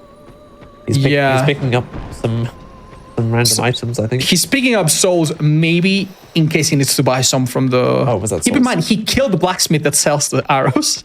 Yeah. So this is starting to... some small things went wrong and have led us to making decisions that we might now come to regret. Luckily, it seems that these enemies do not have a permanent aggro, and he might just get to the final bit of Amana without... Oh, one nasty thing that these enemies do is sometimes they will attack with their shield up. And I'm a little bit worried about that. He has only 18 poison arrows, no doubt being safe for some of the nasty bosses coming up. And I'm sure he's not very happy about the idea of using some of them, but he might have to. Whoa, what happened to that? He doesn't have much of a choice. Oh, if that enemy fires 4 arrows in a row, then the 4th one sort of just sometimes lights off if they can't see you directly. Oh, I don't think I'd ever seen that. That's, I think, a constant of Dark Souls 2. No matter how many times you've played this game, at one point, one enemy or one AI will do something that will make you go, what? I had never seen that. It's the game that keeps on giving. Oh, there we see the very, very nasty slowdown from the water. Kanan barely managed to dodge the incoming mace attack. Oh my god, he's being attacked by 201s. Oh. So it was a really brilliant way. The way he managed to bait one of the Lindell clerics into attack and to space them out. And despite the really stupid water slowdown, he dealt with that very, very well. That was absolutely beautiful. I was going to say it was textbook, but that should not ever be in anyone's textbook. No. That is improvising in the right way. Ooh, commentators. Unfortunately. Do you mind if I just... I get myself in here real quick? Please.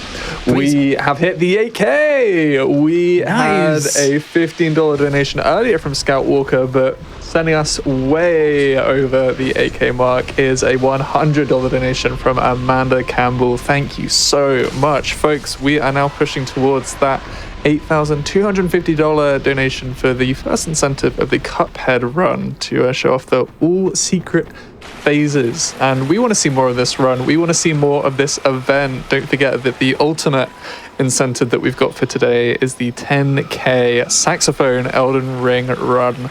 Of course, all of your donations are 100% going to the American Heart Association. Thank you so much for all the help so far. And yeah, well, we hit the 8K mark, which is very, very fun. So Guys. let's keep it going. So we must be super close to the Cuphead one then, right? We're $200 off or something? 225. the- So close. Wow. Okay, so Keinon is dealing with an invader. Luckily, managed to dodge his incoming attacks, and now we're going against the most beautiful boss in this entire run. Pigeon, do you want to tell us a bit about the Demon of Song? Absolutely not. This is by far, the most beautiful boss is certainly one way to put it. Yeah, the Demon of Song is a very strange, unique creation. I use that word in no joking manner. This is like a frog human hybrid thing. Its shell that you can see it sort of put up here gives it immunity to any damage at all, basically. I think it'll continue to take damage if it's poison or something like that, but otherwise it's pretty much immune. It has some nasty attacks if you're either at range or super up close. So you have to sort of balance your positioning quite well in this fight, otherwise it can. Keinon took an unfortunate hit, but we can focus for a little bit. Oh, did he just parry? Yeah, He just parried this enemy. Wow, he's really going for the brave strategies. But yeah, we have another shot to look at what the Demon of Song looks like. Funny enough, I just realized in the Spanish version of the game, it's called the female Demon of Song, because you can see, Spanish words have gender. And some of the enemies in this game are women, and you don't realize the Lost Sinner is also a lady, and you wouldn't be able to tell just by the English translation, which I thought was really, really interesting. But yeah, wow, Marshall just absolutely blew through that boss. Yeah, really high damage from the Bright Blood coming in here. Did you know that Faladyn actually uses a female Body type, right? Yeah, I think you use like the she/her pronouns when you were referring to it earlier. And I don't even know if you were ever intended to find out, but it's just so interesting. Definitely not. I think it was Luli or something that's we love data mining. Oh my god, that was an incredibly close shave from Keinon, who just dodged through unattacked, fully trusting the iframes. Meanwhile, on Marshall's side, we see that he's actually a bit more methodical, killing enemies little by little. And we are in the Undercrypt, which is a really scary area. And running through these enemies is something that not every runner does. Because as you can see, these... Oh my lord. Yeah, these spells are very, very scary to deal with. And you might need to dodge Slate there. Ooh. Okay, we're out of him. We got through scot-free. He's not even buying arrows. Yeah, he's not. Straight past the merchant that sells some more arrows. He's just going for it. He's going to have to deal with Brony's melee then. Not necessarily, because there is a certain spell that could be coming up that I think they hinted at earlier. Remember when we had a talk with them? Ooh. They might be able to use a spell, but other than that, the amount of arrows that you would have here, it's kind of funny if you compare them. Marshall, who's waving at us in the elevator, has like about 1 million arrows. And meanwhile, Keinon has like 3 arrows left. Now we're gonna see maybe 1 arrow being used now to create a noise that will distract one of the enemies. Oh, hold up, it didn't work. It needs to go left a bit, yeah. And by doing that, you actually create a gap that you can go through. A little bit risky, but it did end up working out. Now, there's not much left of this run, actually. We've got, just a handful of bosses left, and maybe... And they come really lightning fast, one after another. Yeah, only a couple of areas left as well. So if you guys are wanting to see the extra incentive for Cuphead, now is really sort of one of your last chances to get that in. So if you guys want to see that, And if you've never seen Cuphead speedruns / no-hit runs before, please, please, please don't even think about tuning out, because they are some of the most entertaining things ever, and I'm sure our commentators will also help us, people that are not super familiar with the game. We are now headed towards Belstad. Belstad is the only major boss before the endgame that has a very significant resistance to dark. And as you can see, despite having the same buffs that we normally do, we don't kill him in like 5 hits like most of the other bosses. He's really, really tanky, and at one point when he reaches about halfway HP, he will sit down and become even tankier.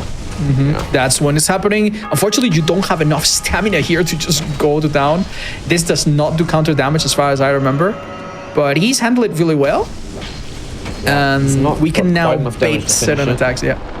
But yeah, as you mentioned earlier in the run, the Dark Infusion on the Rapier is really good against most bosses, but considering we've got such a strong weapon and all these buffs, only dealing 300 damage per hit is very, very poor for this enemy. There's a lot of things to be said about this boss. Unfortunately, it went by quite fast, but Marshaal is just a couple minutes behind. So we're probably going to have another chance to talk about some of the other intricacies of it. On the Keinon side of things, we see him pick up the King's Ring. This is the key item that allows you to unlock a lot of areas that are spread throughout the game. And he's now going to go on a bit of a hunt to find another major boss that will unlock the final 2 bosses of the run. Did I miss anything so far, Pigeon? Sounds good to me. Sounds like you nailed it. We are seeing him go back for some arrows here by the looks of things, though, on the side. It's the only reason I could imagine why we're here. Unless he maybe fully upgrade the bow as well. Yeah, there we go. We're getting some arrows, chat. Don't worry. Nice. Only 100, not very many. Yeah, the bow could be upgraded fully. Yeah, some of the slower runs, you will see people upgrade both weapons to +10.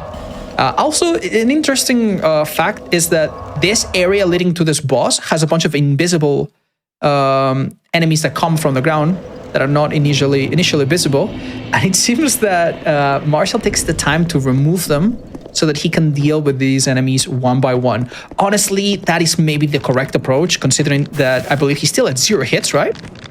Yeah.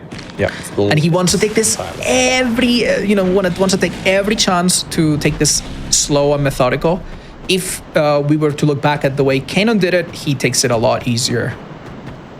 Okay, that was a little bit scary. Okay. Yeah, so we've applied one of the buffs. Yeah, Marshaal should be doing more damage here. Yeah, Marshall's the Mana's fight didn't have RTSR on either because of Shrine of the Mana setup. So yeah, we're going to see more damage here, but it's still not going to be, as much as we saw on Sentinels or Mirror Knight, for example. The thing about Belstad is that he has very, very lingering hitboxes. He will sometimes do a little sweep and can hit you on the rebound if you dodge about it. That little particular stab that he's doing right now can actually be sidestepped really safely, and it's my favorite attack. And one fun fact is that you can actually parry this enemy, and it's a very decent idea. Some of his attacks will have follow-ups only if he notices that you are close enough. But yeah, the damage is actually quite different here. We might see a very quick, it's really good as well. He's making full use of the counter damage by spacing. Look at that! Oh, that was beautiful. He didn't even get to see anything from phase 2. Excellently handled, and very textbook. That extra 20% damage that we have there made all the difference. Can you tell us a little bit about what Keinon is going through right now? This is Aldia's Keep, if I remember correctly. We just have an invader behind us, but it's not. This is a predictable one, right? Yeah, Aldia's Keep, there isn't too much to talk about, to be honest with you. It's a fairly short area. You get that one invader that is scripted, but as long as you don't sort of stand next to him or, give him a hug, then you should be fine to just walk past. As soon as you get to this door that Matnum just walked past, the invader despawns anyway. Through this next doorway, you'll see that there's a bunch of enemies sort of like scattered around, and there's some like noises coming from different rooms. But again, if you ignore all of that and just plow straight through the area, it's quite safe on the first trip. Yeah, it doesn't look safe, but yeah, those enemies barging through the doors are perfectly scripted. And we're now going to see the Guardian Dragon. This is a dragon that is not weak to lightning. It's actually weak to magic and dark, and takes more damage if you hit him in the head. Are we going to see our runner do that? No, they go straight for the win for more consistent damage. Aiming at the head with such a small weapon is quite difficult. And this fight can be really quick or really painful. Pigeon, what is the worst case scenario? What we're seeing here is pretty bad. The straight up first fire attack, and now we're going to get another one straight off the back of it, and I wouldn't be surprised if we saw a third.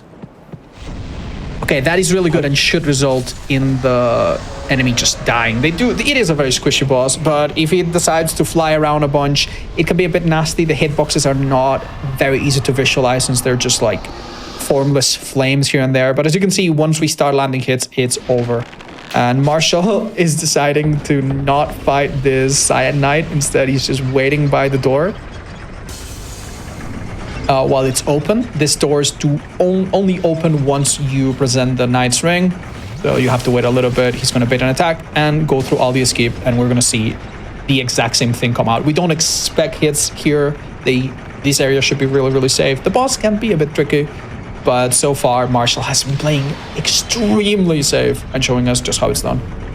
Yeah, the Guardian Dragon has a lot of attacks that people don't actually even know exist. Did you know that Guardian Dragon has a triple stomp attack? No, I did not know that. What? Yeah. Really? It can like 3 like right stomps the same foot like 3 times. I only attack its left foot, and maybe that's why I didn't know. I had no idea. That would have taken me right by surprise. And as you can see, we do a little cheeky jump there. This has happened throughout the round many times without even us noticing, but our runners often take damage to set up the red tear stone, which again does 20% more damage by being low on HP. And the area that we're seeing by Keenan's screen is the Dragon Area. This area used to be really tough in the base game. You had to go through quite a bit, but in the Scholar Edition, you can run through most of it. But the Dragon Shrine coming up is a little bit different. What's your take on this area? So the Dragon Area is really scary if you have to do it. Fortunately, there's that shortcut that we just saw that allows you to bypass the entire thing.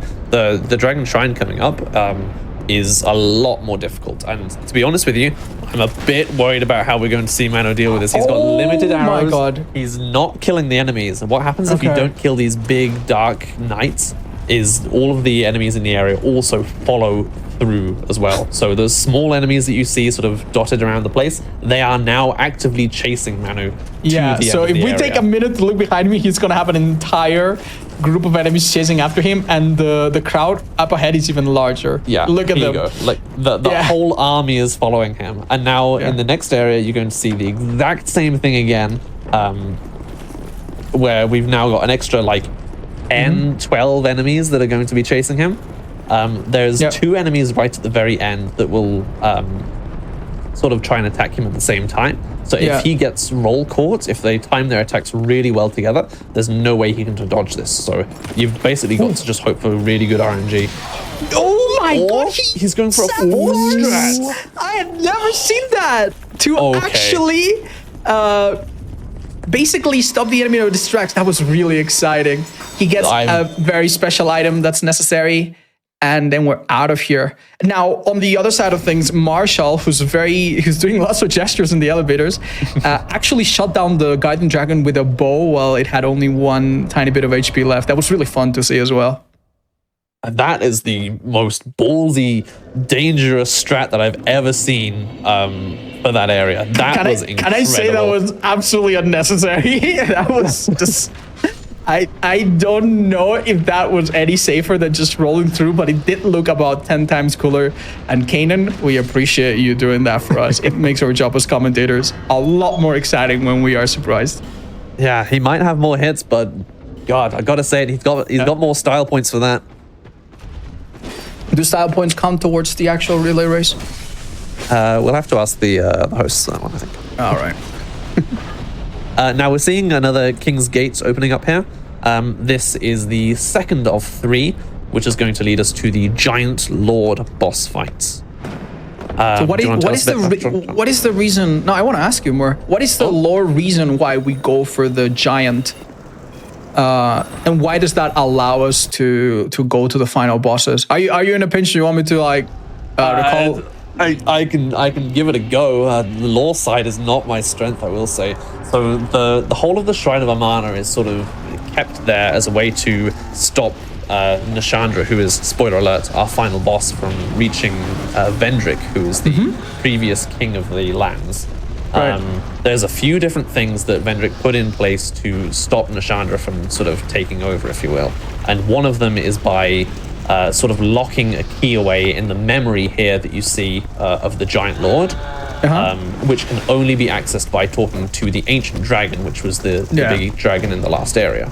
That dragon gave us the passage to come here, which will allow us to actually go through to the throne. Oh my god, are you seeing this damage that we're doing to the Lord of the Giants? It's incredible. Unfortunately, giants are weak to dark in all of their forms, and we are doing so much dark damage, we actually melted. This is otherwise a fairly tanky, tricky boss with some funny hitboxes. We're gonna see it one more time on Marshal's side, but what Marshal is doing on the Dragon Shrine is the exact opposite.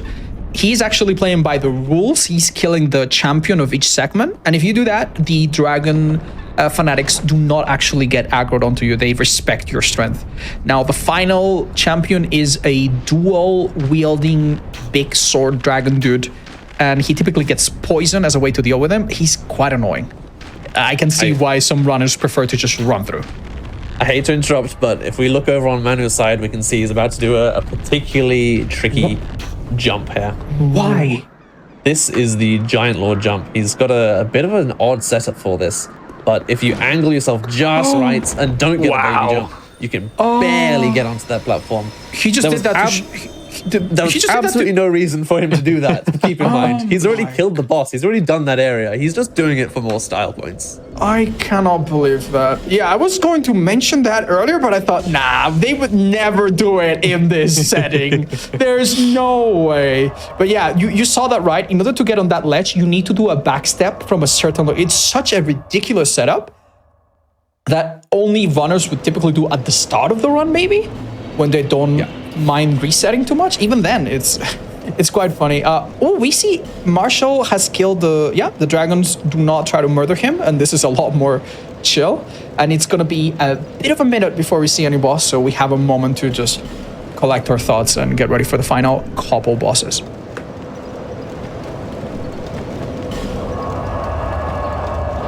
Very good. Now, do we have a word from our hosts?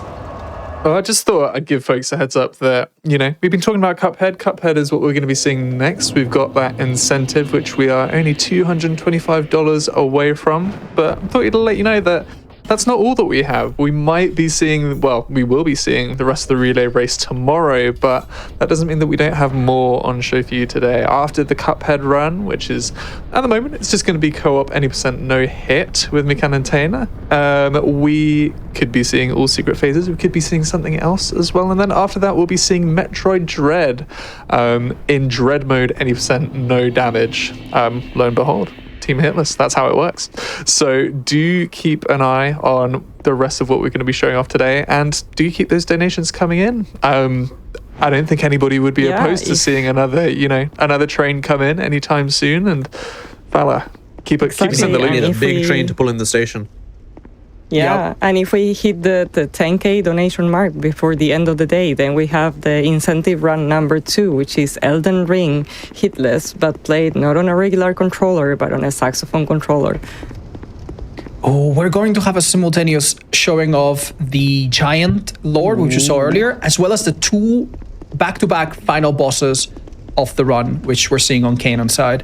Now, the first is a duo boss, the Throne Watcher and Throne Defender. And Pigeon, I think we can agree this is possibly the most mechanically demanding boss fight in the entire game. By its very nature of having 2 moving parts, it's unpredictable. Yeah, the spacing in this fight is really the most important part. We're going to see maybe just a melee-only fight here from Manu, which is not very common to see. But you can see immediately he's running around in circles trying to break the enemies up a little bit so he can get some time to punish. And he's going to be rotating the camera while he's doing so, which is, as you say, mechanically, it's not easy to do. Yeah. So basically, some of the challenges that you have to deal on top of the 2 enemies that move really fast and sometimes have ranged attacks, the enemies sometimes obscure each other. The skinnier Watcher can sometimes be completely hidden behind the Defender, but that doesn't mean that you don't have an attack coming your way. The edges of the arena also have a falling hitbox, like you can die by falling off. As you can see, these running attacks are fairly common. Both bosses will buff at their halfway point of HP. Yeah, and taking on the melee is a real test to your patience as well as judgment. And you might also notice that he takes a bit of time to actually damage both of them. Pigeon, what happens if you just focus on the weaker Watcher that has a bit less HP? Now, this depends on your damage, but if you take down one of the enemies, there's a special mechanic in this fight alone, that's sort of similar to what you may have seen in, for example, Godskin Duo in Elden Ring. A little bit different in this game, but if you take one down, then they can be revived by the other, and they will be brought back to full health, full strength, and ready to kick your butt, basically. So unless you have massive amounts of damage, this is so scary. Yeah. There was also, by the way, just a few seconds ago, an incredibly restrained dodge. We saw the defender, the bigger of the two, hit Kanon with a very delayed hit that he has to dodge on the last possible moment unless he wants to get roll cut, and he did it just perfectly. It's also worth mentioning that some of these enemies will only do a follow-up attack if you are close. So you constantly need to balance aggression as well as patience. Why aggression? Because, well, as you can see now, he no longer has the bright bug effect. If you get too close between them, you might also have the Watcher jump outside of your field of view, and this is really scary. Massive respect for dealing with this. With this really well. His damage is not where it should be because it's been, 2 minutes of this fight already. His bright bug's worn off, his buff's worn off. Yeah, something really interesting happening. At the halfway point, the defender ditches his shield, and at this point, there are a few things that you can do to manipulate the AI, but it seems like none of it is necessary. Extremely close. Yeah, all in all, very well done. Now we need to brace ourselves for the final boss, Nashandra, and we threw a firebomb a little bit off. That firebomb can sometimes hit the final boss. And this boss has some interesting mechanics. She is laying out some orbs that are invisibly damaging around them.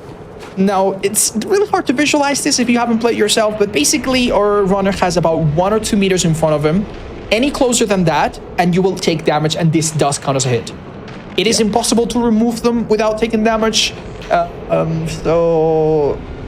We basically have agreed that you have to avoid them completely. She can do this another time halfway through the fight as well, if it's been long enough. And the strategy in general is just to poison her, right? Yeah, generally how Nashandra fights go is either she walks really close to you and you can sort of dispatch with her quite quickly with rapier damage, or she does this where she stays back, she stays in her orbs, and you have to sort of just tick away at her health. You're literally at her mercy. You can't get in close. You just have to wait for her to do something, which is really frustrating. Oh my goodness. So she's put down more orbs. This is really awkward, by the way. This is extremely awkward. It's really terrible, RNG. Yeah. There are some ways you can manipulate it. Oh my god. Oh my god, we saw Keenan just do the craziest thing. He waited until the laser was above his head, hit the enemy falters, and makes the laser, due to the flinch, go over his head. That is absolutely, again, unnecessary and a bit of a show-off for Keenan. He's gonna do it a third time. Oh my gosh. Yes. You can't get enough of this. Oh, that's really funny. Have you ever done this? No, I have never done this. No, I am not this brave, I have to say. If we have a quick look at Marshall, he actually used a spell called Dark Fog to poison both enemies at the start of the fight while they're still walking towards him. And you can see that both of them are buffing at the same time, and it is a little bit difficult. Once they buff, they don't gain any particular new attacks, but the defender is more aggressive because he now two-hands the sword. And we can see Keenan close in. Nashandra, once close and personal, basically only has 2 or 3 attacks that she can do. She's resummoning. Oh no! She's resummoning. He needs to kill her. Oh my god! Oh no! That's another hit at the end there. That will count as a hit. Yeah. That's super close. That was really risky going for that extra punch there, but I think he just wanted the fight done. Yeah, honestly, I cannot blame him. We see a projectile attack from the Watcher. All eyes now on Marshall. Kanon has finished his run. And Marshall still hitless, about to finish the most difficult, challenging fight in the base game of Dark Souls 2, arguably. And I think he might be able to do this just already as soon as the defender tries to revive the Watcher. Yeah, again, we'll see that he's just using the bow only. I don't think he's swung the rapier once this fight. He will now to finish off the defender. That is great. And now that we only need to worry about one screen, we can talk a little bit more about Nashandra. But yeah, basically from afar, she will do laser attacks. She will place those really nasty orbs. She can do it multiple times. I don't think I'd ever seen her do it 3 times ever. But maybe one of the best things you can do to deal with this fight is to not actually stun her much. Just wait for her to get close to you. You see that runners often get close so that she immediately sets the orbs, which is a scripted option that she's going to do at the start. And we see more dark fog to it's a really speed good up start. the poisoning. Yeah, Nashandra has quite high poison resistance in comparison to a lot of other enemies. It takes roughly about sort of 8 to 10 arrows. So that's probably about just over 2 casts of Dark Fog, which is why we saw 2 casts into an immediate poison arrow. He's now using the magic arrows, which is higher damage than just sort of standard arrows to whittle her health down. He could swap to rapier here. The rapier has been buffed. He has sort of got everything ready. And we're going to see just that. That damage is not a lot considering other bosses. And because Nashandra is also the 3rd enemy, the 3rd boss that is quite resistant to dark. But her moveset is quite forgiving. And he's pretty doing easy. a good job of keeping a medium distance here. He's probably anticipating the other orbs that could be planted. And he's already thinking, okay, I'm going to switch spots. Yeah, he's doing well though. This medium distance he's keeping is sort of trying to bait lasers, which allows him for more punish. And he's read the respawn really nicely. Yeah, and now that the other ones disappear, he has a bit more space and he doesn't feel cornered. And probably we're gonna see a kill by Arrow as soon as the stamina's back. Oh, one more. And that is a completely hitless run of Dark Souls 2 done excellently. Honestly, everything by textbook. There were far less risks on Marshall's side, I would say. Yeah, he did get a bit luckier with forlorns and whatnot, but still, it was just very, very well handled. Yeah, he took the time in the early game to set up and make things a little bit harder. A little bit easier for the late game. But yeah, very, very well done. Now I have to say, seeing all of the Old Souls bosses and seeing that it was only 1 minute slower. 60 seconds, exactly. That's very, very impressive. Both runners should be very happy. Kanon, despite taking a few more hits, showcased some absolutely nutty flex moments that I know I personally really, really enjoy seeing.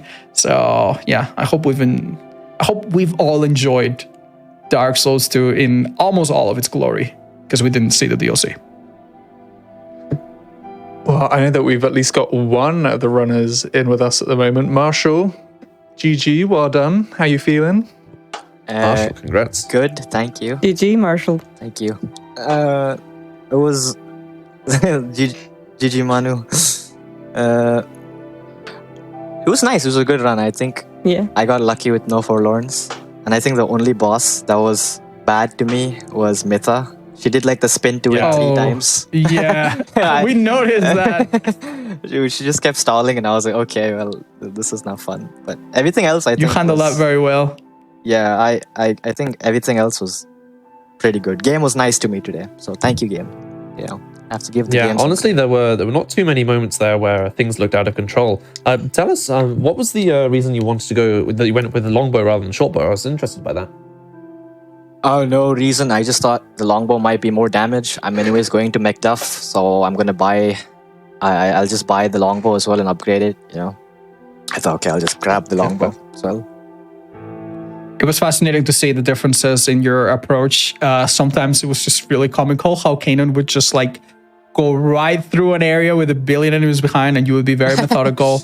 But honestly, if I have to say, like this game is so likely to throw stupid things at you if you improvise. I think you did an amazing job, and it was still a very fast run. Yeah, Manu's run is also like insanely quick as well. Like, I know he does a lot of giga speed stuff because he's a giga chat. Are you guys aware of how close you guys were to each other time-wise? No, how much was his time? You were 1 minute away from each other, I believe. Oh, exactly 60 seconds. Yeah. Oh, So you made our job as a commentator very, very, very easy and pleasant. It was an absolute blast. nice. I'm glad it was fun for everyone. I had fun. So big GGs Yeah, as thank well. you so the strat much that we for those. saw from you, Manu, that strat at the Dragon Airy. What the Dragon Shrine? Yeah. Nice flex, Dude, dude. Nice flex. We Dude, liked my it. jaw was on the floor. I'd never seen that before.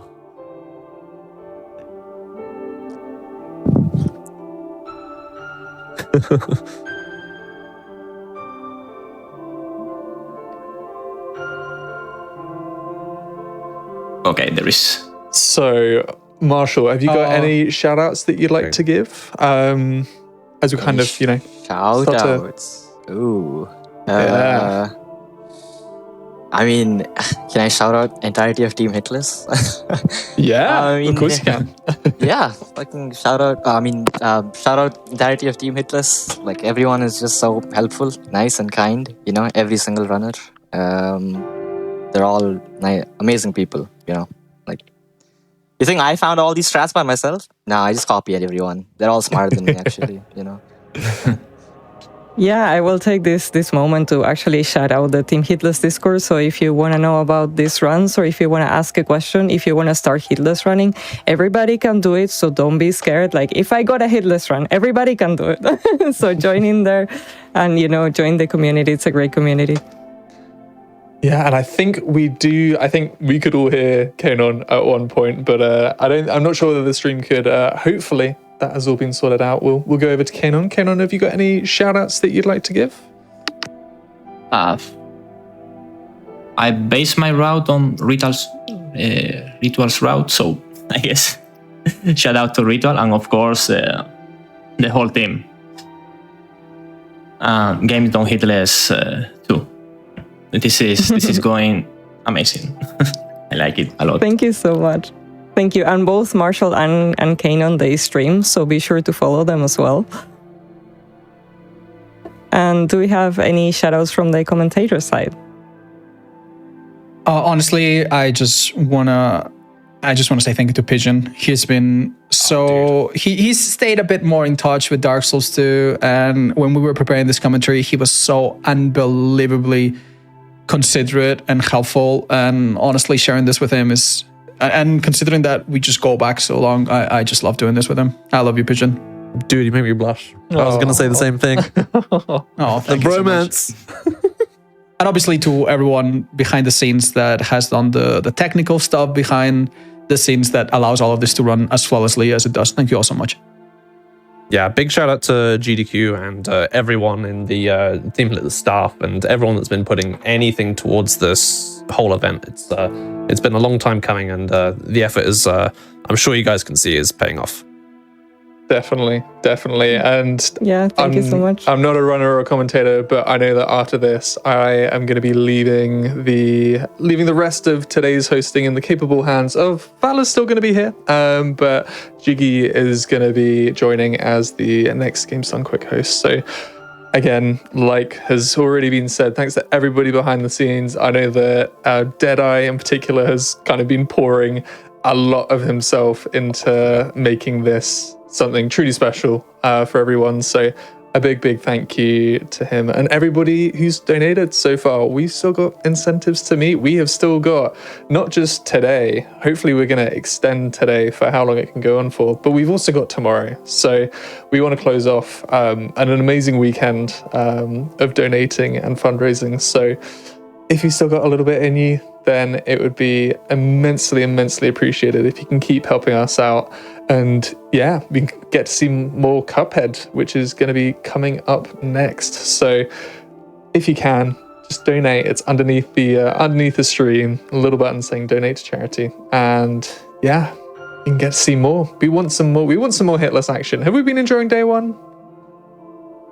Yeah, You guys exactly. do not want to miss this Cuphead run. I'm The sure it's gonna Lies be of P insane. run was unbelievable on day one, by the way. I had that my jaw was on the floor beautiful. watching that. Oh my lord. Yeah. If you did not catch some of those after watching all the live runs, you need to go watch the bots. It was amazing. Indeed. Well, folks, that's just the start of day 2. We will be coming back to the relay tomorrow. We'll be seeing some more Dark Souls action, as well as, this shows how much I'm well versed in our schedule. We are going to be having Elden Ring. Yeah, that makes sense. Yeah. Yeah, we have Dark Souls 3, Elden Ring, Bloodborne, and if we hit the incentive for that day, then Sekiro as well. That's for tomorrow. Very good. Well, I'll let Fala take it away with what the rest of today is showing, and segueing us into our break for the next run.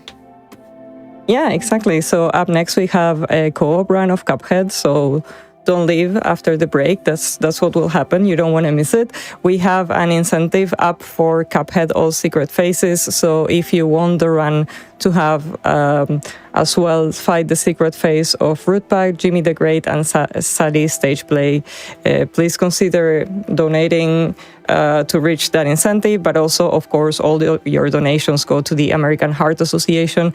And something that I wanted to say is that I'm a biologist, so I'm a scientist, and I really appreciate that the American Heart Association has funded over $5 billion in research, creating new treatment like the artificial heart valve, CPR standards, and the pacemaker. So that's really amazing. Thank you so much.